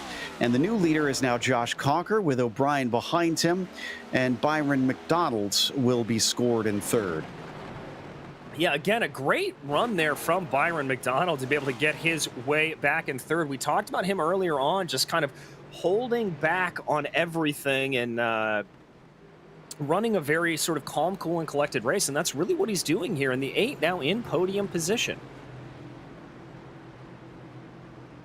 Now, will we get people in? Because we're only on 7 laps in, 11 for some of them on these tires. No, everybody pretty much stays out. We might see some of the drivers in the back decide to take a stop. McDonald is coming in. Any others? Taylor Burris, naturally, he's going to come in to get some repairs after that contact. Looks like Robert Besaw Jr. is in. Luke Christian, they're both damaged cars who are down laps. So only Byron McDonald on the lead lap is going to take the gamble here. 32 laps to go. He's going to want this to stay green. And Joe, don't get me wrong, this means that this is going to work out wonderfully for Byron, but I'm not sure I like that strategy call from him. We've seen it's decent to pass around here, but the pace that we've seen out of the leaders has been very, very electric and very, very hard to keep on the back of. And especially with as many lapped cars as we're going to be seeing out on track on this restart that didn't get the lucky dog position, I have got to think that it's going to be a little bit difficult to be able to gain back what is now about 7 or 8 positions for Byron McDonald. He has got it all to do here, and even with those fresh tires, it's not a big enough of advantage for it to really, really play out for him. Yeah, he's going to have 11 cars that McDonald has to pass. If he had more cars come with him, I think maybe he could have had it. But this is going to be tough. He really, really needs us to stay green until the end. Although he could get track position if we get another quick caution and others pit. But the lights are already off, and we are going double file as a few more drivers get their laps back, including Bladon, and it looks like Josh Daniels getting sent around.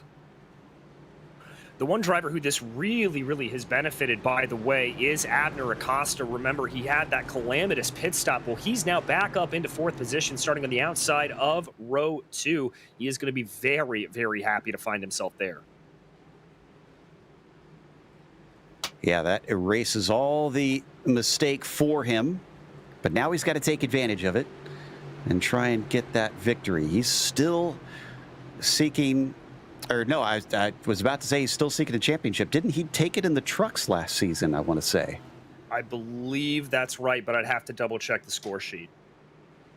I'll double-check that, see if he's still looking for that first PRL Oval Championship. He's been oh so close in many of the times past. But the pace car is in, and we have the green flag out. Josh Conker gets a good jump over James O'Brien. And now we wait with bated breath to see what the 8 can do with about 7 lap fresher tires on that car.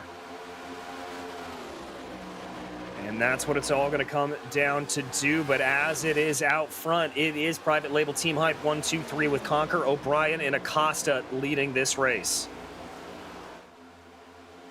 Picking up the pace now as they start to get the speed up, and we are going to be 29 laps to go, but we only have 13 minutes left on the clock. As they come around, Acosta not looking like he can keep up as it sits right now. He hasn't lost the slipstream, though, so he could get back into it. Brandon Walter hasn't really been one that we've talked a lot about, other than that he's climbed up through the field quite a bit. He's sitting in 4th, so that's looking good for him.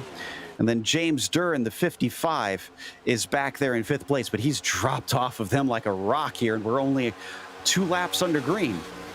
Yeah, and that was my concern there for Byron McDonald, who's already gotten up to the back of James Durr, but he has got to be able to bridge this gap quickly, because if that gets too much and that leading group gets out of draft range, he is going to find himself in a whole world of trouble. Ooh, 3 wide, and the 43 has to try and get out of it a little bit as he almost gets shoved up to the wall. This is where our caution could come into it. That'll shorten things even more. We're not even sure how many laps we're going to be able to complete here. Looks like they're finally separated out. That's Chris Hudson in the 43, Scotty Johnson in the 07 below him. Just behind, it looks like Greg Wilson, who is a lapped car, is just kind of trying to play patient, let this unfold so that he can get some clear track of his own. Yeah, indeed. And Hudson had a little bit of a hit into the outside wall earlier, made some contact with some cars around him, able to catch it and gather it back up under him, but definitely starting to feel a little bit of the effects of that, I think. Still going side by side now.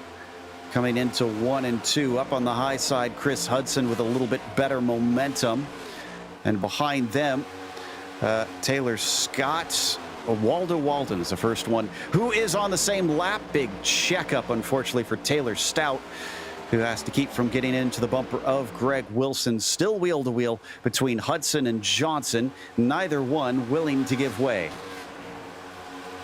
No, they are not. This is absolutely stand your ground moment for these drivers. Nobody wants to do anything as we watch there. Byron McDonald trying to finally get that move on James Durr, but Durr not letting it go and McDonald not able to make it work. I think this is going to ruin McDonald's tires. Absolutely. He's only up to 7th now. Still trying to climb through. He's a whole 2.5 seconds back from the leaders. It's not looking good at this stage. He's got to use up some of them just to simply try and get up to the front. And if he can do that, can even challenge the leaders. We got a caution to change everything.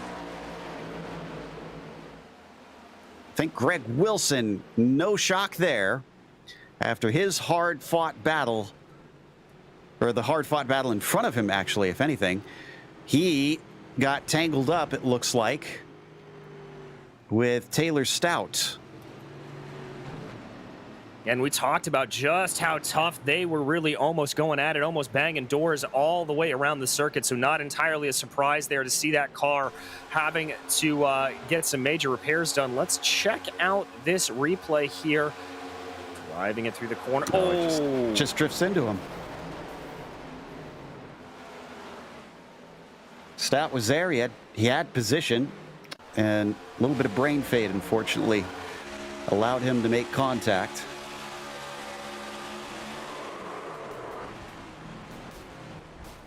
Almost sent it up and over on top of it, but not going to be able to do much from there. Stout getting a fair bit of damage, but he's already laps down. Okay, who has tires left? Well, looks like Josh Conker does, James O'Brien does, Brandon Walter does, James Durr. I see Skip Gandy in there, but he's got 5 stops written down. He must not have taken tires on one of those. Yeah, I think that's right. So Skip may have just come down for a splash dash. Oh, that was Conker missing his box ever so slightly. Oh, how much will that cost him? It is under yellow. So at worst, it'll just be a couple positions and not as much time. That's the question. Drivers streaming by, and the first out is going to be Acosta, who is back into the lead with 8 minutes to go. James O'Brien will be behind him. Conker returns in 3rd. The plot thickens. It does indeed. Brandon Walter, another private label team hype driver, in 4th. So that is 1, 2, 3, 4 for that team. And Byron McDonald able to work his way back into 5th with a quick pit stop. So we'll have to see what he can do now. All right, so how many laps are we going to go on this one? We're on lap 124. They're doing just over 30 seconds per lap. So if we get restarted, what, about 6 minutes to go? We're only going to see 12 laps. Yeah, it's not going to be a whole lot. This definitely will be a timed race around here, and that is something all the drivers know as they come into it. So certainly all accounted for. And weirdly, Byron McDonald did not stay out. I would have thought that he would have tried the reverse of what he did last time, but I think he used up his last set to do that. So that is it for him if we get another yellow. But if we get another yellow, pretty certain that will end the race, and we will finish under yellow for our drivers. We're down to 17 on the lead lap. Interestingly, Richard Regan Jr. looks like he has gotten his lap back. So remember, he had problems with that speeding penalty, and I think he's going to be able to come back around to get back into the competition. We have a whole lot of cars that are going to be waved around here in front of our leader. In fact, it looks like more than a dozen are going to be sent on by. Yeah, a whole bunch there. You're right on board with your leader, Abner Acosta. You can just make out that pace car up ahead as he's just waiting. That's Charles Sumner directly in front of him that he's got to wait for everybody to get on by. Now, we officially have 4 DNFs, but I see a few drivers sitting in pit lane for some time. I think Rondeletto, one of them who is actually done an out. Now they get waved by. And they are extending the pace lap by 1. So they're trying to give time for the numerous cars getting their lead lap back to cycle back around, since it's just, unfortunately, an unusually high number. That's going to take away the green flag laps even more. I don't think we're going to get going until 4 minutes to go. I don't think we will either, but it is going to be a very, very tight run to the line. And even though that does sort of compress down our green flag running, I do like that call from race control to extend it by 1 lap just to make sure that we're not going to have a big bunched up field halfway through that the leaders could come on. What this is really going to allow for is ostensibly 4 minutes of just all out and out clean green flag racing, hopefully, with our leaders. Yeah, it was definitely a good call because they're just catching up to the tail end of the field now. So we would have had some cars that were very, very fast, starting off with a bit of an unfair advantage at the restart. And it looks like as we come up behind the pace car, we should have lights out for real this time. And Abner Acosta has to go for just a handful of laps to take this to the finish. It was 1:15 under caution. So we're going to restart with a little more than 3 minutes to go. All right, and with best laps getting turned in, yeah, this will be, what, 5-6 laps, Joe? Yeah, you're right. So it should be about 6 laps that we'll see, maybe 7. And Abner Acosta did manage to win 2 races last season. He finished 6th in the points. I'm sure he'd like to kick this off with a good one, as he started off last season with a very poor finish, only 21 points to his name on that opening round. In fact, that may have been his drop points. No, it was not, excuse me. Looks like 20 points was his drop points in round 9. And they come around out of 3 and 4. Can he make it another win here to his oval resume in the Precision Racing League? In fact, I think he's almost had more experience on the ovals compared to what we saw from him on the roadside now. Green flag is out. It's a very good jump, but it's also a good jump for Josh Conker, who was on it from the word go. O'Brien slots in behind him as we start with just over 3 minutes left. I believe that's going to be 7 minutes unless we get a caution. 7 laps, rather. Indeed, Joe, and already pulling out a gap of about 2-3 car lengths in between Conker and O'Brien here. So that is good news for these leading 2, but rest assured that James O'Brien will be catching as fast as he can. Absolutely. Right now, Acosta's got it. Conker's going to have opportunities, but can he take advantage? Coming around, 2.5 minutes to go on the clock now. Through turns 1 and 2. Conquer drifting it all the way to the outside, trying to carry as much momentum as he can. We've seen the lead swap hands so many times during this race and cutting down to the bottom. The 5 is making sure to cover off any opening that the 54 might see.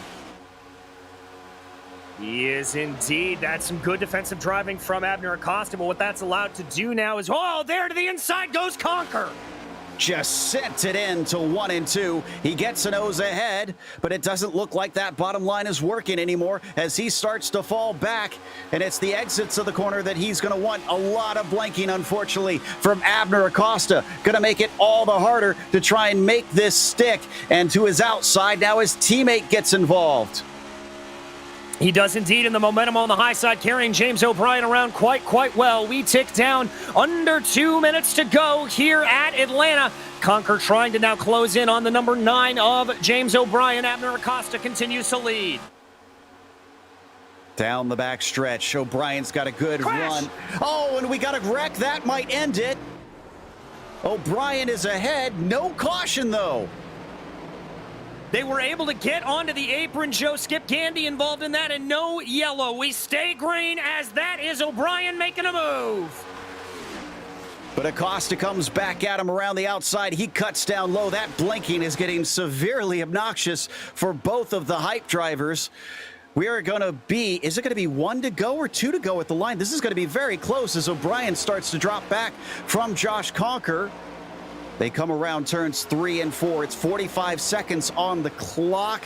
They're running 32-second laps. It is 2 laps to go. All right, so that may have been James O'Brien just trying to set himself up a little bit better, but here comes Conquer to the inside of Acosta. He gets to the inside, but we've seen this before. He needs to be able to drift up, and he's not been able to do so. The high side has the better momentum. We're going to go 3 wide for the lead. Here comes O'Brien. Can they find space? O'Brien does. He's through into the lead. He's going to get the white flag, and we've got lap traffic down low, staying out of the way, thankfully, as Witt leaves them space. Conquer now has to pass his teammate as Abner Acosta got slotted down to 3rd. It is indeed, and now Acosta trying to take a look at the inside of Josh Conquer, but it's nothing there. Conquer, he's only got 2 more corners to try to make this work to deny James O'Brien the win. He got a great slingshot off of turn 2, but O'Brien immediately covers off the inside. Highline's been the place to be on the corner exit, and it looks like he's got it. They've got lap traffic in the way. They're going to have to split him on either side, but it is going to be Conquer who takes the win as he cheers for that victory. Oh my goodness gracious, shades of Hakkinen and Schumacher on an oval, Joe. That is how you start a season, my goodness gracious. I can't imagine what CM Pennington was feeling in that moment, seeing those guys coming along. Thankfully, he didn't. I don't think he affected the outcome. Conquer has got to be beside himself. What a run to the line that was. We are going to take a quick break, though. We'll come back with the unofficial results as well as driver interviews, so stick around.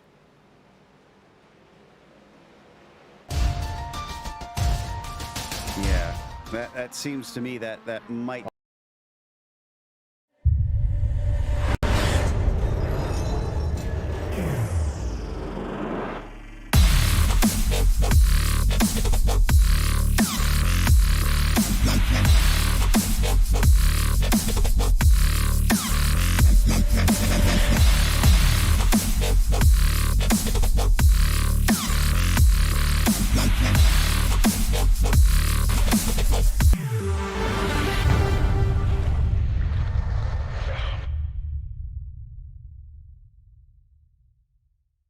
Hey there, I'm Nicholas Dubois, co-founder of Advanced SimRacing. We are a Canadian company. So what we did here today is for a real petrol head. He's really passionate about cars, as you can see behind me. We did a turnkey solution for him based on his needs. We try to gather as much information as we can on our client. And like we did today, we install a D-box system. We install ultra-wide cube control steering wheel. We try to provide the best quality for your budget. So let's say if you want a budget of 10 grand, we're gonna give you something that's the best for 10 grand. If you want 20 grand, then we always try to stay within your boundaries. We do try to make it as easy as possible. So the client, once we install everything, it's pretty much going to be a turnkey. So he's going to press start on his computer, and right after we'll try to explain everything, how it goes, how it works, and then he's ready to go. Our aluminum is from USA, treated in Canada, cut in Canada. So we do sand all our aluminum piece just to make sure the powder coat sticks to it. And that's one of the reasons why we use powder coat, is to make sure you have the best aluminum finish in the industry. And our quality is beyond what you can get with any other competitors right now. We are really, really passionate about all the gear, all the cockpits, all the sim hardware, and that's why we want to create something that's really going to reflect our passion into our product. Come visit us at advancedsimracing.com. You can always reach us if you have any questions. You can call us, you can text us, you can go on Facebook, like our page, ask us questions over there, and we'll make sure to answer every questions there is. We are very passionate about what we do, and we try to make it as easier for you to go into the sim racing world, because there's a lot of gear, there's a lot of options, but let us guide you through your process, and let's hope you'll be an Advanced Sim Racing customer.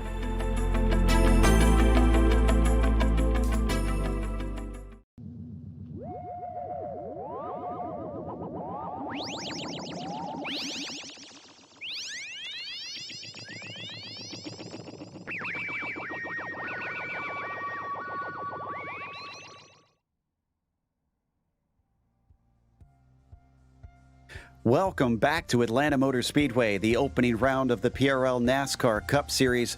With its first race in the next-gen Cup car went to Josh Conker, and barely by 0.03 of a second over his teammate James O'Brien as they split a lapped car across the line. Abner Acosta making it a Team Hype private label podium, going from 37th to 3rd. Brandon Walter finished in 4th today, also coming up from 27th as Byron McDonald was P5. Chris Hudson finished 6th with Eric Papineau, managing to get back into this after that speeding penalty and finished 7th. James Durr was P8 with Scotty Johnson 9th, and Waldo Walden rounds out your top 10. Coming home in 11th, it was Adam Zemke, followed by Pat Harvey, with Richard Regan Jr. falling down the order into 13th. Danny Cervantes was 14th, followed by Tom Hermase in 15th. Skip Gandy was 16th, followed by Jose Medina in 17th. Jose, the first car, a lap down. Lou Christian behind him in 18th, followed by Pete Bladden, and Baron Hilton rounds out your top 20. 21st went to Bob Clement with Ryan Goodell in at 22nd. Then it's Patrick Cowgill, P23, 3 laps down for all of them. Greg Wilson, 6 laps down, but did get to the checkered flag from 24th. 25th was Kalen Besaw Jr., 26. And these drivers are getting many, many laps down, but they still stuck it out to try and see the finish line. Josh Daniels, 27th. Taylor Stout, 28th. Taylor Burris did get back out there. He was 29th with Drew DeWeese in 30th. And from there on down, these are drivers that really didn't have a good day. And in the end, we only had about 4 or 5 DNFs. But I believe we've got Josh Conker ready to talk to us, who started on the pole and finished in that same spot. But that certainly was not the whole story out there, as Josh had to fight a number of drivers. Josh, you will now forever be the first person in the PRL to win in the Next Gen Cup car. How does it feel? Honestly, it feels pretty great. It's been a lot of while since we've won a race, and it's just a tough last season. So to come out here season 1, 2022, in the new Cup car, and just like as a whole team, we put on a dominating performance. But for myself, just to bounce back the way I did from last season, it just feels really good. Now, in those last few laps, it was quite a battle between you, James, and Abner. But talk about the run to the line and that lapped car. What was going through your head? I had no idea where. I think it was CM Pennington, I think is who it was. I had no idea where the lap car was going to go. I was too wide with James, and I was expecting him to block. I just didn't know which way he was going to block, because I knew the outside line was the place that you wanted to be if you wanted to pass, especially as the tires got a little more worn in. But yeah, as we came to line and James blocked low and I went high and the lap car kind of stayed in the center. I think James said that he had to go through the grass to get around him, but yeah, it was absolutely crazy. I just didn't want to wreck and ruin the good team finish that we had going. That's understandable. Do you think there's something to private label team hype in these next gen cars? Do you guys have a pretty special knack with them, or was this more of just a one-off situation? I mean, we have a really good group of drivers. So just between the five of us or the four of us that ran last season, and especially Rich running previous seasons, we just have a lot of knowledge just on the Cup car and just racing knowledge in general. So I mean that kind of helps us, especially with it being fixed sets. Everyone else kind of had we have a lot of time to work more on our racecraft and feel the car out. Whereas when it was open sets, we had to work on the setup, make sure the setup was good short run, and then we had to do all the extra long run testing.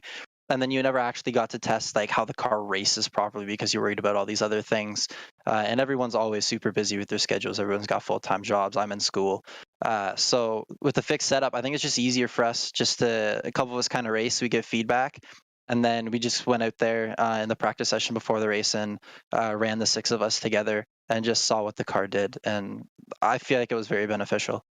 It clearly was, based on the sweep of the podium here today. Congratulations. Is there anybody you want to thank before we let you go? Yeah, always. I'd like to thank everyone at Private Label Team Hype, Ty Stover, Tommy Milner, all our teammates, James O'Brien, Richard Regan, Abner Acosta, Brandon Walter, Taylor Burris. We put on an absolutely dominating performance tonight, and that's no less. I know Taylor didn't finish, but they're all part of it. I'd like to thank our sponsors, Private Label, Ethica, my personal one, Lone Palm Design. I'd like to thank all the viewers for watching week in and week out, and I look forward to coming back here in a couple of weeks. We look forward to talking to you more. That was Josh Conker, our winner here today, and his teammate James O'Brien came home in second. DJ has caught up with him. I have indeed. And James, a pretty dominant race out there for you and for the rest of Private Label. You got to be feeling pretty good about yourself starting off the season this way. Pretty much the way I finished it, I think second and second. No, actually I hit the wall last race, but essentially, yeah. I love Atlanta. I was so burnt out from last season. I didn't practice at all until this session came up, and I had to kind of learn on the fly. I wasn't really looking forward to the car because of how low power it was. But as the race went on, it was a lot of fun to drive. You could maneuver it around a lot. It's pretty forgiving. But yeah, that was a heck of a race. I had a lot of fun. I wish I was the other end of it, but I mean, it is what it is. Well, we asked your teammate Josh about that last lap split of CM Pennington. Talk me through that, man, because that was just incredible. Well, we were going into 3, and I knew Josh was going to have the run, so I had to choose where I was going to go, and I chose the wrong line, even if that lap car wasn't there, but I knew he was coming up, and my plan was to go low and then use him as a pick to block Josh, but I didn't think that there was going to be room on the outside, and if there was, it wasn't going to be enough. So I was just praying that he stayed in the middle, and from what I can tell, he's a pretty aware driver, so he probably knew what was about to come up on him, and glad it all worked out, because that was a 1, 2, 3, 4. I couldn't ask for anything better than that. Well, I mean, I guess with that in mind, this being the start of the championship, you guys are defending teams champions. Is that what's on the forefront of your mind, or are you focused personally a little bit more on getting that driver's championship? I'd like to get the driver's championship, but I'd rather go back open later in the year. Fixed setups are great. I really do want to learn the car, but eventually I'm going to want to go back to that way. I know it's kind of racked havoc on my brain having to build setups all week, but I feel like that kind of fits me better. I can build the car the way I like it. But also, since now we have 2 full teams, they're stacked pretty deep with talent, so it's going to be really hard to just have one team run away with it. And I think it might become a 2-horse race per se, with just like swapping finishes back and forth. Well, all right, then. It sounds like we're going to have a good season on our hands no matter what. But, James, anybody you'd like to thank for your run here tonight? Oh, yeah. everybody that helped me out coming in, all my teammates, Richard, Taylor Burris, Brandon on his hell of a run tonight, 4th place, and his car was messed up, and shocked how good that thing did. Connor Harrington for helping us out near the end, Josh Conker obviously for the win, Ty Stover and Tommy Milner. You guys are putting it on. Private label team hype, Moto Million, and Ethica, and everybody watching. I'm glad it was an exciting race. Well, we were more than happy to be the ones commenting on it. That was your 2nd place finisher, James O'Brien, out on track. And Joe, I believe you've caught up with your 3rd place finisher, Abner Acosta. Indeed. And Abner kind of started out behind the 8 ball a little bit. You had to serve a penalty and start from the back of the field, but you didn't let you hold that back. You were up towards the front pretty early there. Yeah. Good evening, guys. Yeah, I got lucky with getting through a couple of yellows. I think after the first yellow, I was up like 11 spots. So just getting through the accidents and all that helped out a lot. And yeah, I was able to eventually get to the front. It looked like you were fighting pretty hard to keep your teammates behind. It looked like you really wanted that win. Once they finally cracked that door open, were you able to do anything to get by? Because it didn't look like you had the car the same way they did by the last lap there. Yeah, no, it was weird. I thought I had it, and then I could hear them on, obviously they're my teammates. I could hear them on the comms, conspiring against me. So, Josh got on the inside, and in here, I could have held them on the outside just fine, which is why I was staying on the outside. But I guess Josh did not expect James to put it 3 wide, and I'm not sure how that worked out. On turn 3 and 4, for some reason, that propelled James to the front, and my car had no speed at all for some reason on the 3rd lane. So. Yeah, no, I had nothing in the last lap. It's like my car lost everything. I had no draft, no nothing. So at the end, I was just I had to choose who to help. And, Josh is on my team. So I just stayed on the outside. Don't know if I helped him enough to get that win, but I just stayed on the outside to help him at least a little bit. And he got that W. That's understandable wanting to do that. Next round, though, we go to Talladega. This feels like it was a little bit of a practice run for that in some regards, because this was quite a fast circuit and a pack racing circuit, no doubt. Do you feel ready for the next round in this next-gen car? Yeah, I mean, it's not my style of racing. It's just you can't get away. The tires don't degrade as much as I would like them to, and it's just pack racing. I don't know if it's fun for the viewers, but I mean, racing it was fun today. I'm not saying I didn't like it, but it's not my style of racing. So I mean, I'll be here next week, but I'll just be trying to stay out of trouble and maybe get a W. I can understand that. Well, congratulations on helping the team get that 1, 2, 3, 4. Is there anybody you want to thank for today's finish? Yeah, I want to thank obviously everybody on my team today. Private label team hype that helped with strategy and just working together. We almost killed each other. I'm glad we didn't throughout the whole race. And I want to thank Ethica, Neonism. I'm off guard here a little bit. And GSRC and PRL for broadcasting. Thank you. Well, thank you very much. That was Abner Acosta, who took 3rd today, and that's going to close us out. As, of course, we want to thank the sponsors before we take off, which includes ASR. They design and build the sturdiest and most durable aluminum profile racing simulation cockpits available in the market today. Visit them at advancedsimracing.com. And RaceLab. It helps you to improve your driving skills. Start using it now for free at racelab.app. And ButtKicker. Feel what you've been missing at thebuttkicker.com. And finally, NinjaTrader. Visit ninjatrader.com and get started with a risk-free trading simulator to start tracking your performance.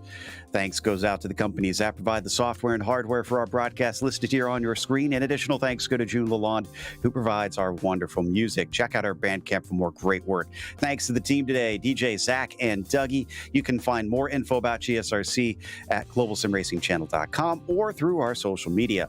Check out our merchandise store at simracingmerch.com/GSRC, and there's a link in the description below to make it nice and easy. Don't forget to subscribe to our YouTube channel so you don't miss a moment. And as we mentioned, the next round will be at Talladega. However, we're on a bit of a break. We're going to celebrate the holidays for a bit, so we'll be back Sunday, January 2nd at 8:30 p.m. Eastern. We have upcoming races for other series listed on the screen, so check those out. Mark them down on your calendar. And until next time, race clean, race hard. We'll see you on the track.